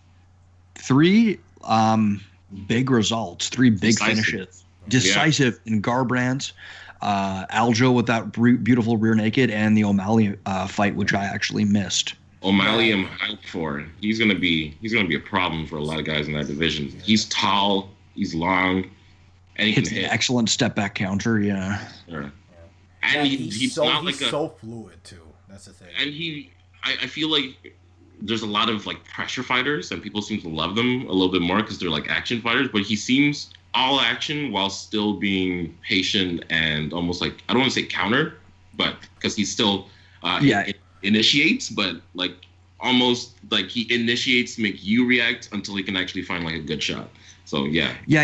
He's kind of he's very much in the McGregor mold, in which he pressures to get on the counter. So he'll pick at you and drive you to the fence, and then when you lash out at him, he's looking for that step back counter left hand. Right? Yeah, I see a lot of similarities with, I don't want to say Adesanya, but almost in the same way. Not in terms of, you know what I'm going to say, Adesanya in terms of the counter striking.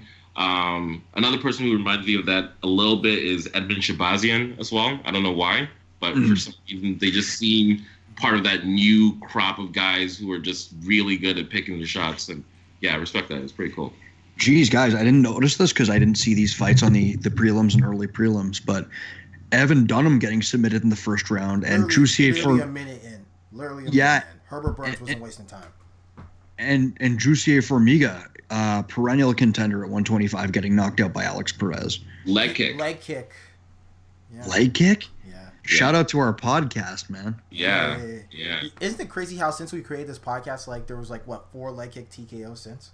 Or something like that? Some crazy number. I don't think it's a coincidence. I was gonna say I take direct responsibility for that personally. Yeah. Well, but you know what though? I will say this.